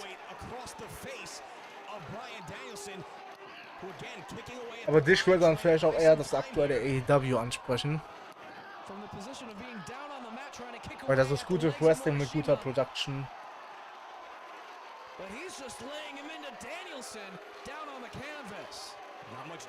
Ich habe euch das bevor das Honor Arena in Deutschland. Okay, nice. Vielleicht benutze ich die ja dann, wenn in Season 3 in der Death Before the Honor am Start ist.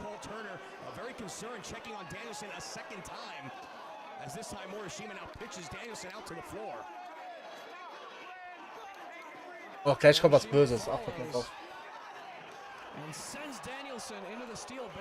Das war ja auch das Match, wo sich Bryan Danielson die Augenhöhle verletzt hat, aber trotzdem weiter gewrestelt hat.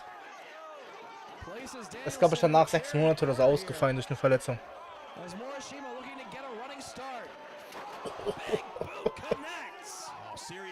Ole, ole, ole, ole. Was hier mit der Augenhöhle? Ich weiß gar nicht mehr. Augenhöhle, bitte was? Ja, ja, der hat sich da verletzt.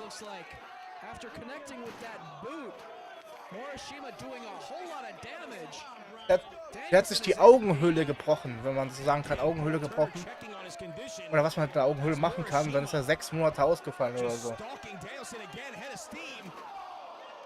Aber der hat damit weiter gewrestelt. Der hat nur auf einem Auge was gesehen, so halb.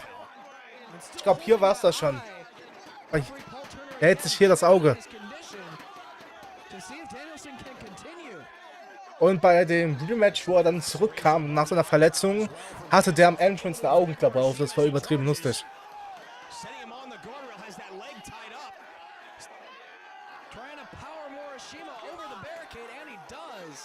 Er sieht das gerade, wie er sein Auge hält. Und jetzt passt auf.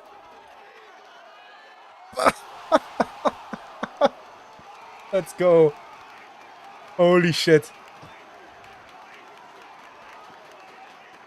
Auf nichts wird hier Rücksicht genommen, aber auf keinen Körper. Shit. Holy shit.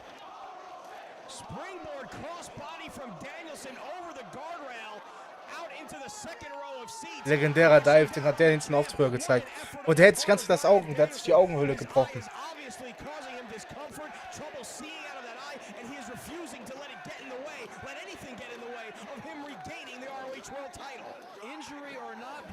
Und der hat sich jetzt die Augenhöhle gebrochen und das Match ist gerade erstmal so am Anfang. Der war danach übelst lange verletzt, der Danielson.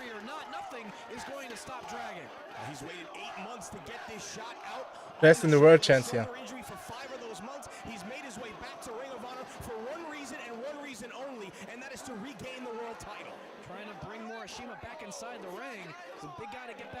Und Bryan Danielson, wie kann man sich die Augenhöhle brechen? Warte. Wo war's? Ich kann noch mal ganz kurz zurückgehen. Ah, jetzt. Bei dem Move jetzt hier, guck.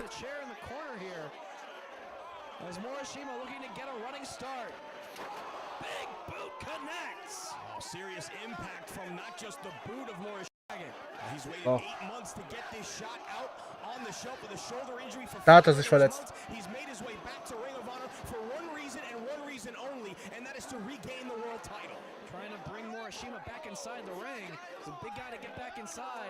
As a series of European uppercuts now from Danielson, kicking away the legs once again, this time out on the floor.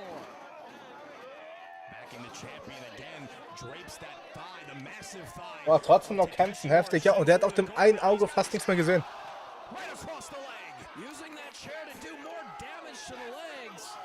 He's been kicking away the legs. Guckt, seht ihr jetzt, der hat das Auge nicht mal richtig auf. Bryan Danielson, einer der besten aller Zeiten. Der kämpft natürlich noch weiter, selbst wenn er sein Auge verletzt.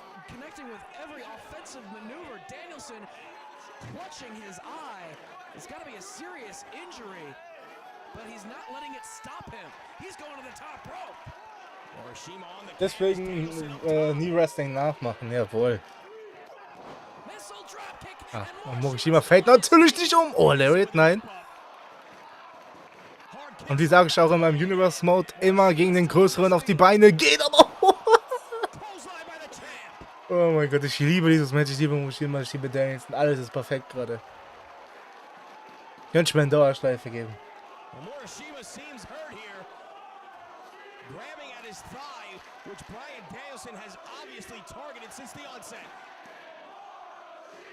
Und Saito, ne.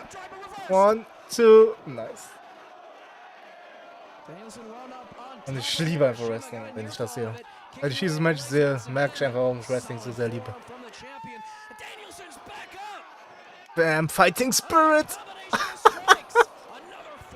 Ja.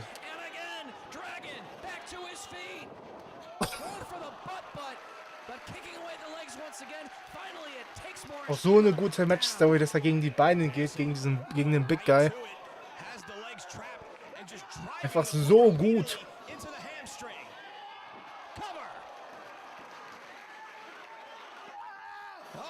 Oh, Heel Hook.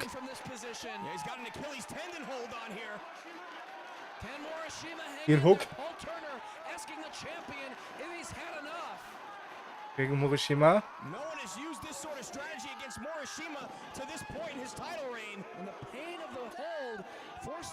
Morishima hatte damals halt auch einen richtig krassen Tight Run, übelst das Beef, sieht man ja auch. Nice gemacht.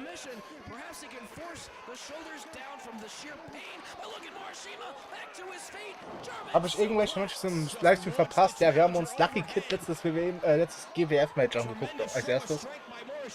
Aber ich gehe auch nach diesem Match, bin ich leider offline für heute. Ich muss noch mit dem Hund raus und ja, dann haben wir auch schon 10 oder so. Morgen bestimmt auch Arbeit oder Schule, die Leute hier. 1, 2.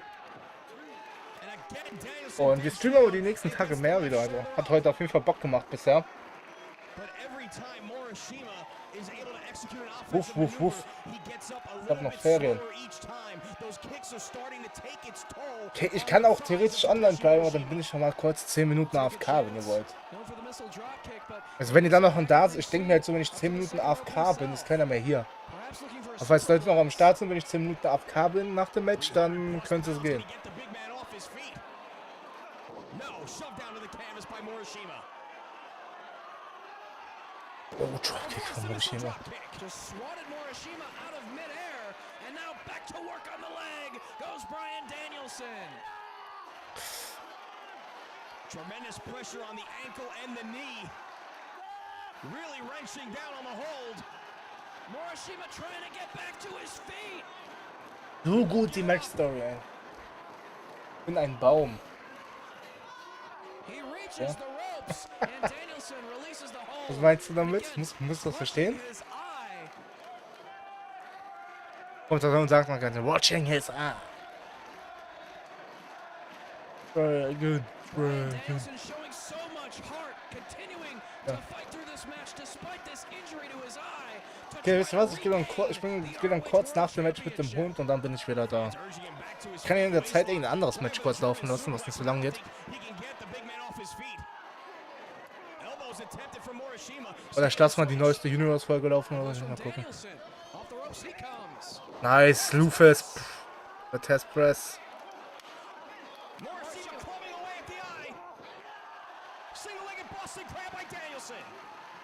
Und dann sehe ich ja, ob noch Leute am Start sind, wenn ich zurück bin. Wenn nicht, dann bleibe ich on. Wenn noch Leute da sind, bleibe ich online. Wenn nicht, dann bin ich weg. Let's go.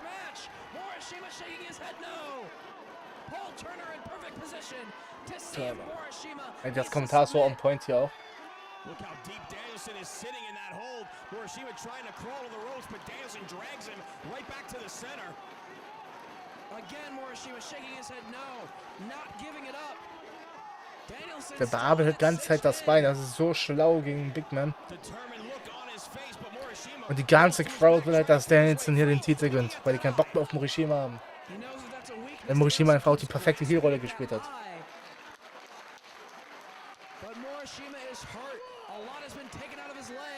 Klein gegen groß, so sieht's aus.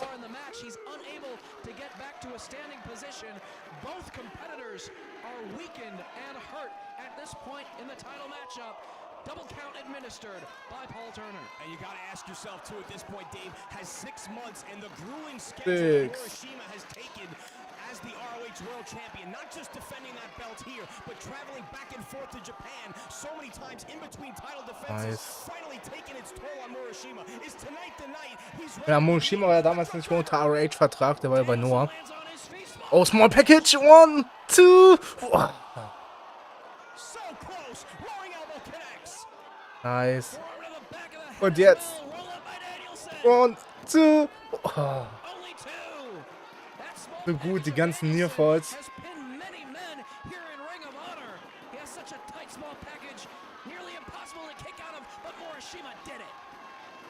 Fast gewonnen, yes.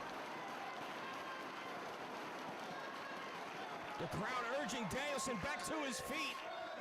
Trying to fight through that eye injury. Kicking away the legs once again. Staying on that body part. Danielson into the ropes. Sunset flip attempt. 1, 2. Morishima down on the chest, only for 2.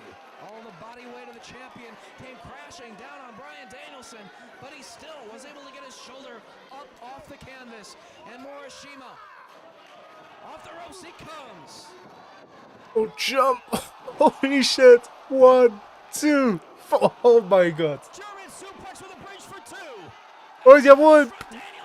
Wer kennt das noch von heute? Blackpool Combat Club. Und dann Bryan Danielson groß gemacht worden. Abos Strikes. Gibt es die Referee Stoppage? Aber Morishima. Was ein Biest. Let's go. Und jetzt gegen die Beine.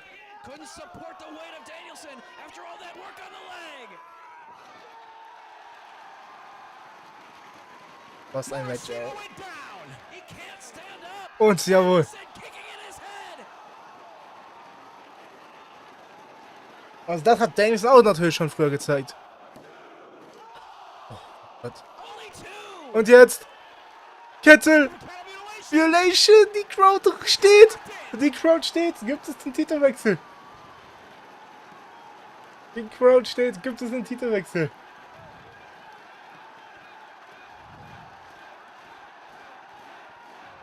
Tap, tap, tap. Will Morishima give it up? Will he pass out?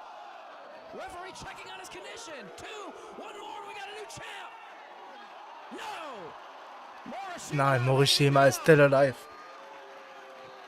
Impact weiß ich auch nicht. Ich weiß nur, dass ROH und Noah halt safe ist. Deswegen gucke ich das immer im Livestream. Und Road Break. Und deutsche Ligen gehen halt auch safe.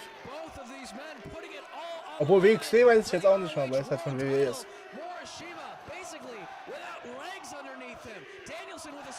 Aber Impact sollte auch eigentlich gehen, aber ich schaue halt nichts an Impact. Eigentlich. Immer, let's go, Daniels. Let's go, Daniel. Let's go, Daniel. Ey, was einziges Match. Ich liebe das. Oh, komm jetzt der Back, Superplex.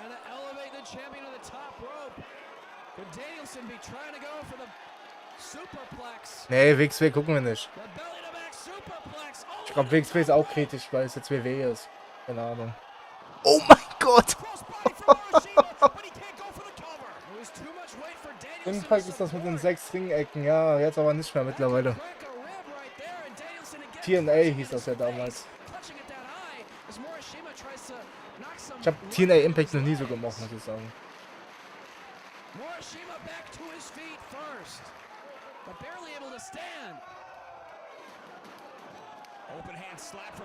Und jetzt Larry. Ein Kick, ey. Aber Fighting Spirit von Danielson. Aber, oh mein Gott.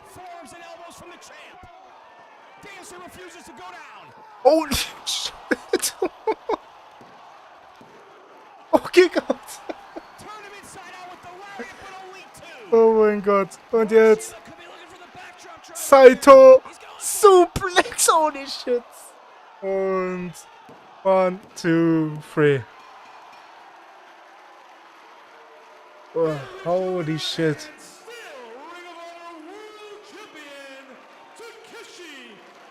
Ah, es ist mir immer eine Freude, dieses Match anzugucken. Ja.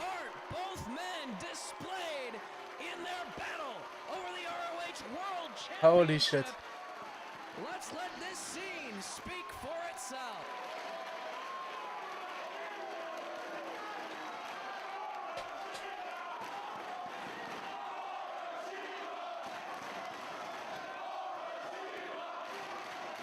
Was ein krankes Match.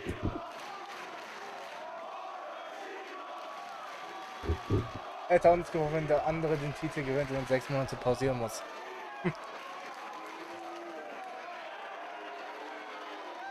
Nice, ey. Ah, ich liebe dieses Match. So, also ich gehe jetzt auf jeden Fall mit dem Hund. Das heißt, ich mache euch irgendwas im Hintergrund an. Mache ich euch eine Ornerliste an, glaube ich, einfach. Wie gesagt, ihr könnt auch kurz weggehen. Ich bin kurz mit dem Hund. Es sind uns 10 Minuten. Ich will wieder da sein. Mache ich euch mal eine The Orner-List an. Das ist, glaube ich, ganz gut zu gucken, falls ihr hier bleiben wollt. Wie gesagt, mein Hund muss aber jetzt raus, sonst gibt es Krise. Eine Krisensitzung, ja. The Orner-List. Hier. Okay, was geht ein bisschen länger, wo ich safe weiß. Shocking Upsets. Greatest Reunions. Ah, hier, das ist doch ganz cool. Bleibe hier. Okay, ich mach euch dann in der Zeit, wo ich weg bin, Bryan Danielson Greatest Moment in Ring of Honor an. Könnt ihr in der Zwischenzeit gucken. Falls jemand in den Chat kommt oder so fragt, was ist hier, dann schreibt einfach, ich bin kurz weg. Also, Ladies and Gentlemen, ich bin kurz weg. Ich lasse euch alleine. Ja, ich habe mich gekattet, wo ich fertig bin. Ich lasse euch kurz hier mit diesem Video und dann sollte ich wieder da sein. Honor Club, where honor is real.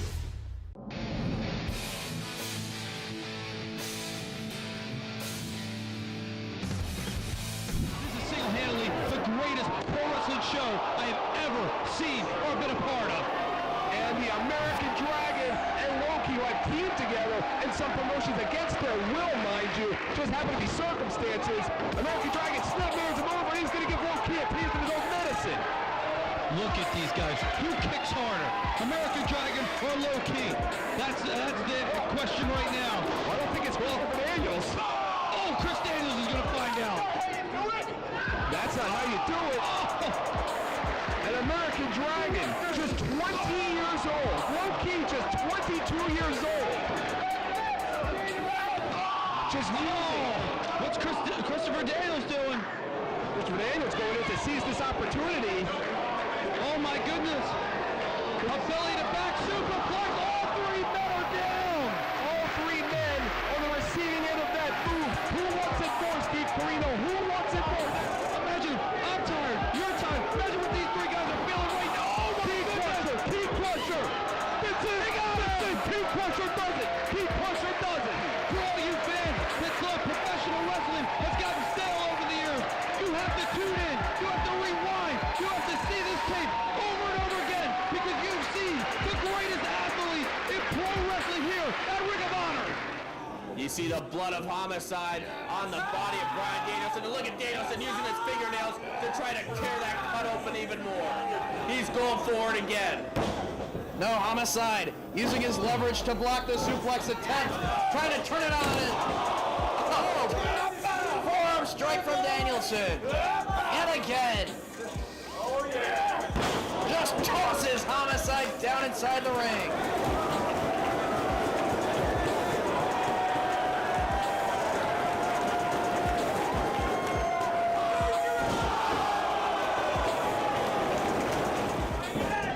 Ducks underneath. That connects with the forearm strike himself.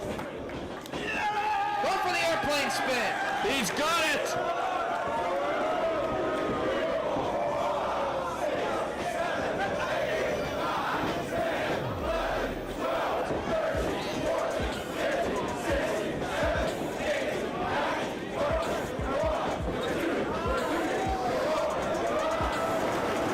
Is it ever going to end?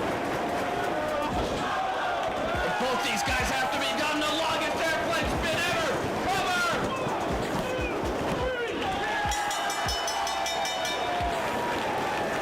Bryan Danielson with the most airplane spins I've ever seen. Danielson didn't look like he knew who he was for a second there, but able to gather his composure, runs up the ropes, and catches him with a backbreaker.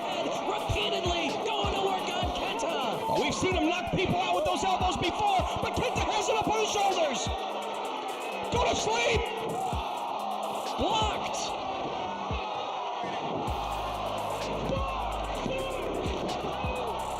A near fall with the Tiger suplex. Still with the arms hooked. Kenta mutilation once again. Kenta is forced to tap.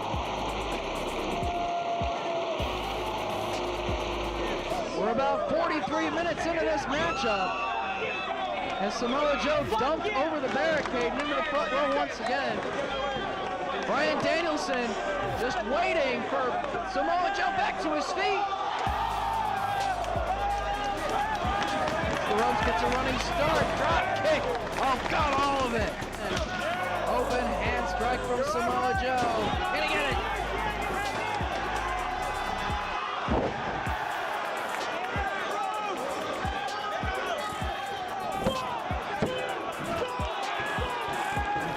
Dave have come so close to victory on numerous occasions, and the rear naked choke again.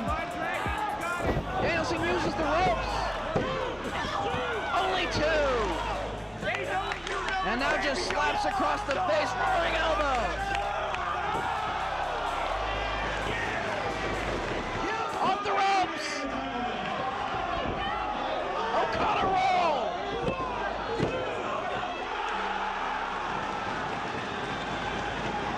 Joe's got the choke! Under a minute left in the match!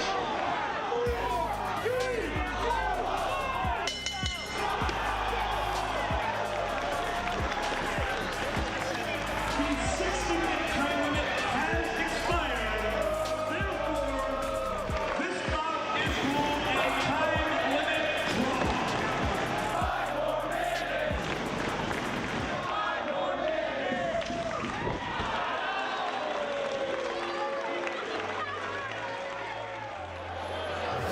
Gasping for air as Morishima charges. Once again, driven right into the side of the face of Danielson. Can he get the big man up? Very dangerous position here. Superplex. As the arms trapped behind him. He's trying to render Morishima defenseless.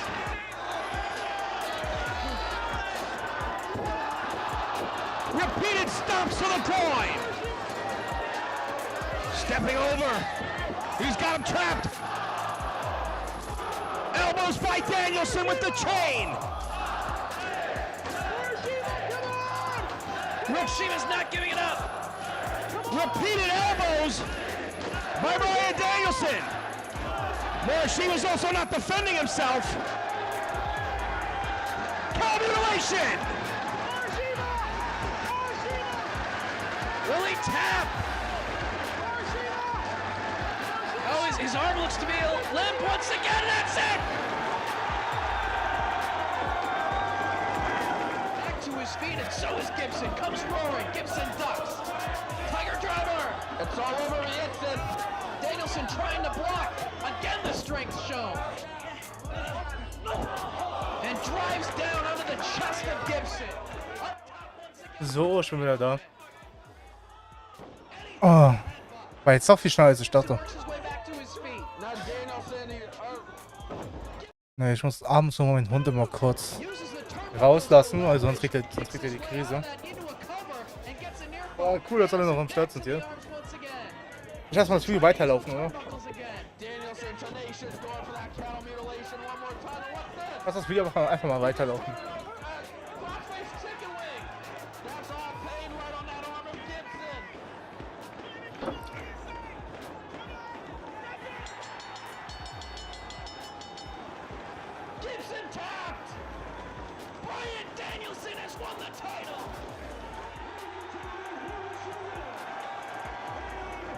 Ging ja schneller, schon extra bald. So, aber wie gesagt, wir gucken das Video noch kurz zu Ende. Weil macht ja sonst keinen Sinn.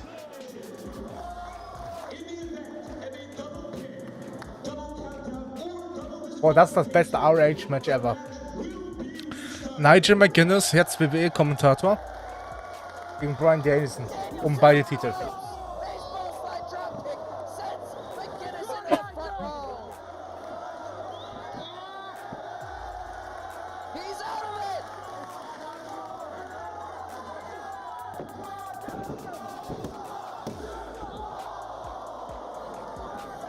Und jetzt. Passt auf.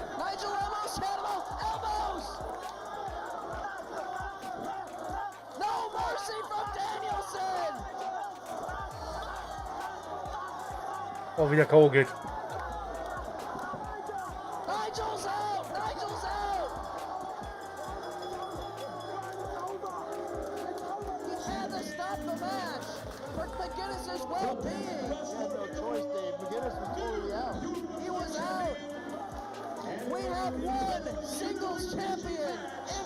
Du wirst auch bald ein Wrestling-Kommentator im echten Leben. Delfnis.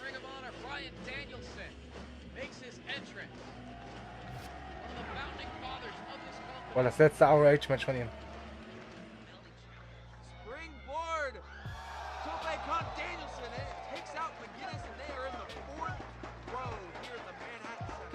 Danielson ducks. A drop kick. Here in ROH has been very even. Seen this before. He's stopping his head in. He's got the arms. Das wäre jetzt ja genau hier sein Foul-Match, sein letztes Match von ROH. Right in the face. Nigel has nothing to protect himself. Floats over into the triangle choke. This could be it right here. A couple elbow strikes here. Capitalizing on it, and John Sinclair has called for it. This match is over. We will miss you. We will miss you. No matter what I do, or no matter where I go, I want you people to support this company. Gänsehaut.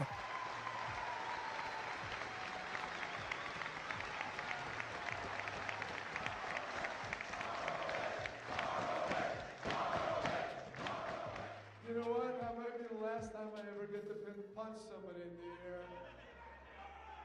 Punch John Cena in the ear.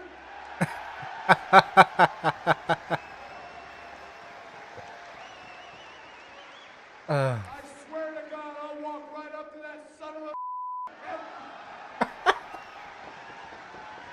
Thank you, New York City. Ja, das sind die Wrestler.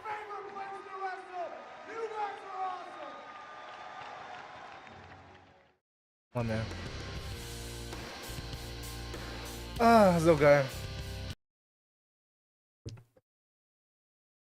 Diese Honor-List-Videos, die waren auch damals immer richtig geil, wo die rauskamen.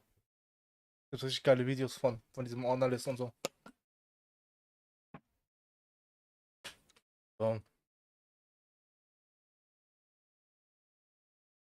So, dann haben wir jetzt erstmal die Pause überstanden. Ach, guck mal, man sieht hier sogar oben, dass ich das Dokument von RH King auf habe. Das ist Twitter. Mal kurz gesehen. Also das war das erste Match, was uns heute angekommen haben. Das war das einzige, was du verpasst hast, Chris. Okay. So. Full Royal Rumble Match. So. Können wir uns den jetzt noch anschauen. Wir Match schon gleich 2 Stunden. Type in den Chat. Kann eigentlich noch mal kurz retweeten, dass wir streamen. Vielleicht kommt jemand, der es jetzt sieht, dann noch dazu.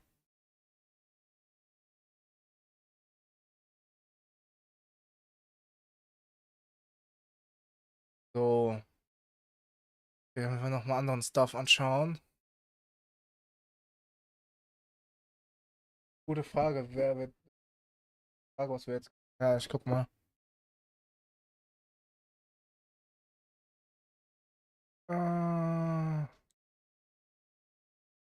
Retreaten, Stuck. Oh Mann, jetzt ist noch weg. Meine Güte. So. Ja, mal vielleicht bei Cage Match gucken. Hilfe. Cage Match beste Seite übrigens. So. Gibt's dieses eine Match auf YouTube, was ich mal Low-Key versus Bad. Oh yes. Okay. Haltet euch fest. RH 2002. Low-Key gegen Amazing Red. Haltet euch fest. We are set for the finals of Block D as Red will square off with Low-Key. Both men in the middle. Wir sind jetzt in der Turnhalle. Bei Cage Match kann man sich. Ist eine Wrestling-Datenbank praktisch von allen Matches, die es gab und so. Also, falls ihr das. Also, ihr guckt jetzt das Match. Das Match ist von 2002. Passt auf. Passt auf.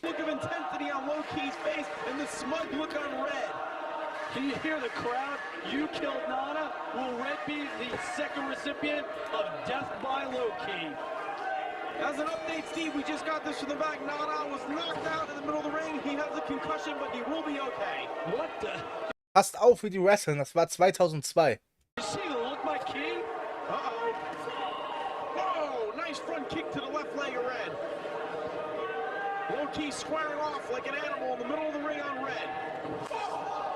Ooh.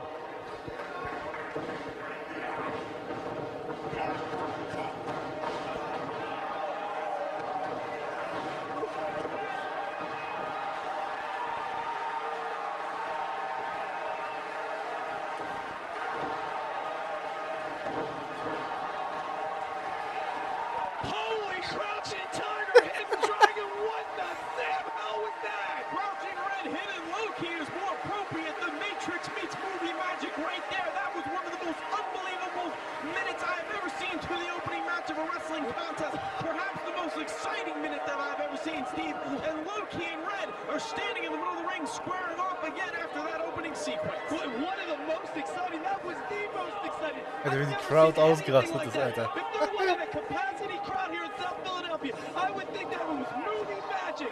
That was insane. That was unbelievable. This is the action you get here at Ring of Honor. Sorry für die Quali, ist aber halt der RH 2002. I'm still in shock. As unbelievable as this is on tape, Steve, I can assure you, seeing it live is even better. Make sure you get tickets to the next Ring of Honor event, July 27th. If you see this action live, you can say to yourself on the way home that night, I saw matches that were beyond description, matches that did not insult my intelligence, matches with men like Red and Low-Key, and moves like that. Unbelievable moves here. Das ist Wrestling, das ist RH. These two men going out Das ist like Wrestling. Wild West gunfighters unloading their six-shooters at point blank in the middle of the ring. Low-Key looking to take the head off of Red, and he might just do so now. Misses, sweeps the leg, goes Red Star Press, it could be it, could be all. Red had that front face kick well scouted, waited for Low-Key to throw it, then tripped him, and off comes the do-rag. And Little Red means business. He has not bowed back. He has not backed down from the challenge of Low-Key. Low-Key up on his feet at the moment. Red chopping Low-Key into the corner. Red is going toe-to-toe, and to me, Steve, that's a surprise. Yeah, surprise. Eins meiner Lieblingsmatches all time auch hier. Also für die Zeit vor allem.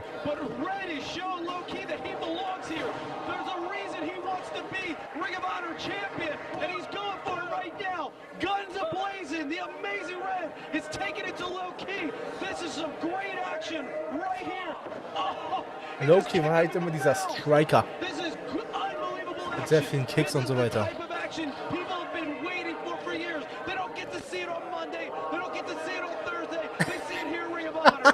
wie er 2002 schon WWE gedisst hat. Watching the outcome of this match. There's one man in the back right now, and that's the fallen angel, Christopher Daniels. After seeing moves like that, und die Crowd rastet aus, Alter, ich liebe es. Ich liebe es. What must I do to eliminate Low-Key from this tournament? I can assure you this, if somehow Red is able to knock off Low-Key, Chris Daniels ought to empty out his bank account and send a gift to Red. Einfach erstmal WWE dissen, ja, beste. This man is putting on a legendary series of matches here in Ring of Honor. 3 Match of the Year candidates already. First at the Era of Honor begins in a 3-way with Daniels and Dragon, the greatest 3-way of all time. Then one of the greatest pure matches ever. Das war auch das Beste damals bei RH, bei diesen ganz alten Shows. Oh mein Gott! Bei den ganz alten Shows, die hypen die Matches so übertrieben. Die denken, das ist purer Fun. Das ist so geil hier.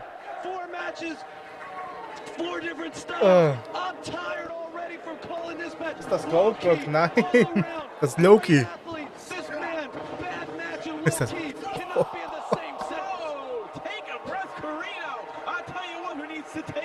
Dann hätte ich mich umgebaut, hätte Vince RH gekauft, ey, Hilfe.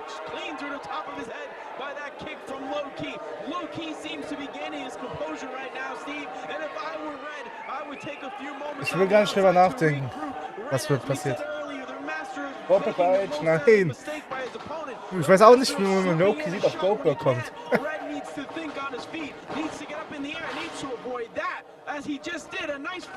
Holy shit.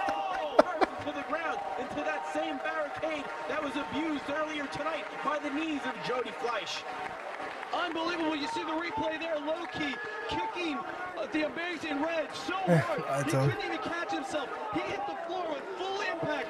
Low-Key is an animal. Low-Key is the most intense professional wrestler in the entire world right now. Hört ihr so, wie die ganze Zeit Low-Key halten. Low-Key war damals aber auch krass. Already in the 4-way for July 27th, and he wants to be the third man in that 4-way. As you alluded to earlier, Steve. Nee, das Match ist von 2002.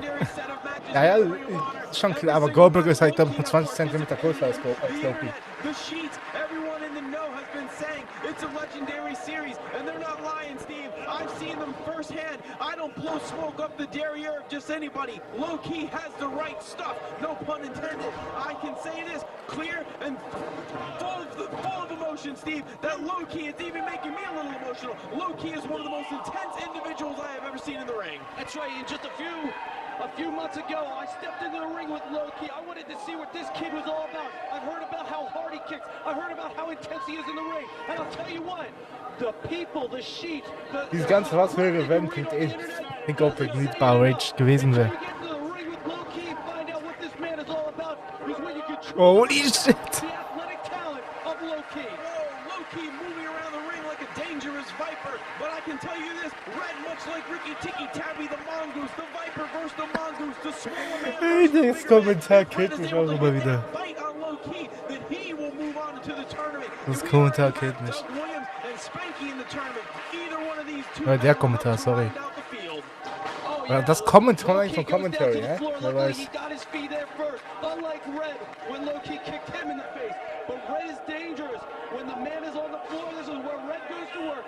Ich feiere diesen Oldschool-Vibe übertrieben.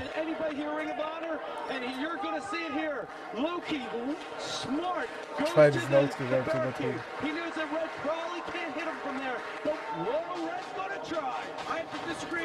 Ja, die kämpfen in der Turnhalle, ja. Aber das ist auch wieder kein Amateur-Wrestling. Das ist halt damals, die hatten kein Budget für eine Arena. Amazing Red ist ein Pionier seiner Zeit, was Wrestling angeht. Hast du ein Lieblingsmatch? Ja, Kenta gegen Naomichi Fuji, Noah Summer Navigation 2006, Tag 15.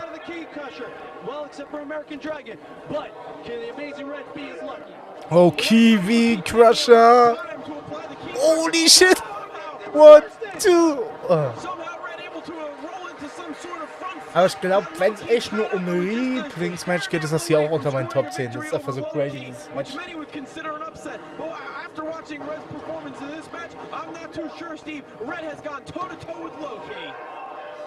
Und jetzt.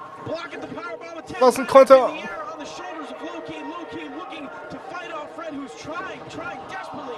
Shit.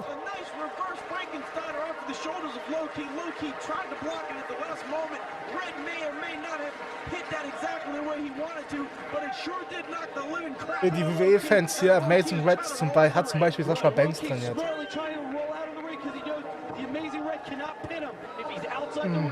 Did you see Loki's leg under the ropes right now? You can't pin the man if he's outside. And Red having the presence of infrared. Loki pull him back towards it as he goes to the top, perhaps for the infrared. Oh, Loki moves out of the way, and Red, the lower back has been injured of Red, perhaps on that infrared miss. Loki back up to a vertical base, grabbing the back of his head, obviously injured throughout this match. Red rolls through, up and over on the shoulders. Loki grabs the front thighs of Red, back. Das war 22, glaube ich, das Triple Threat. Und Key Crush. Holy shit.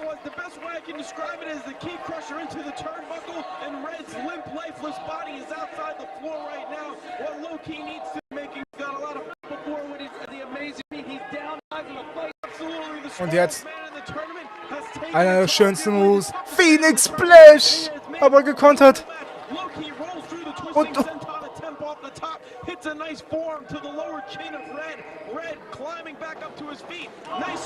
das war schmerzhaft. Gestern. Loki, the only thing saving him from falling head first to the floor is his leg is hooked into the second rope. Loki's left foot is hooked under the middle rope. The only thing saving him from falling to the outside, and right now, Red up to the top, looking for some kind of Hurricanrana attempt, and blocked by Loki, who perhaps is setting up for Steve, it looks like. Key. Die Arena steht. Key. Crush. Holy shit!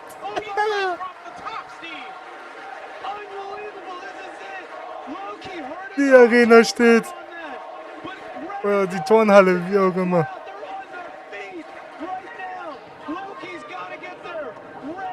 1, 2, 3.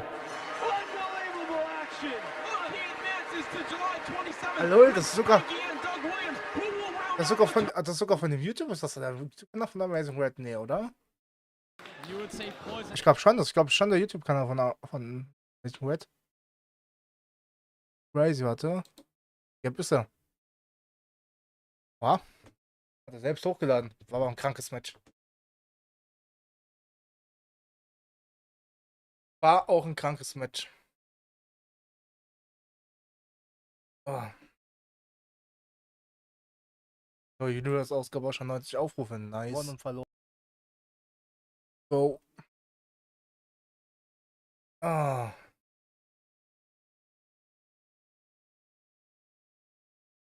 Boah. Dieses Match, das stellt immer meinen Kopf immer irgendwie. Das war 2002 nochmal so anders krass, weil 2002 gab es sowas noch nicht. Oh.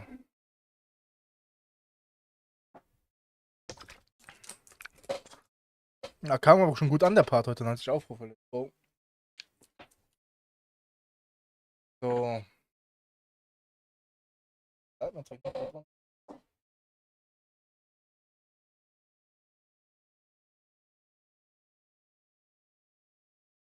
Ich gehe jetzt schlafen. Ja, ich wollte jetzt sowieso offline gehen, deswegen bin ich auch hier. Oh. Wir haben jetzt, ich wollte dann auch schon, wir haben 10:30. 2 Stunden 10 gestreamt, hat mich gefreut, dass ihr dabei wart. Oh, boah. War jetzt, glaube ich, ein ganz guter Abschluss.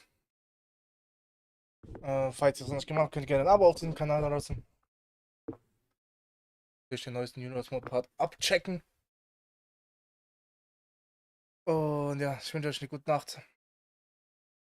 Haut rein. Wir sehen uns dann beim nächsten Stream hoffentlich. Ciao. Oh, falscher Knopf. Let's go. Haut rein. Und ciao.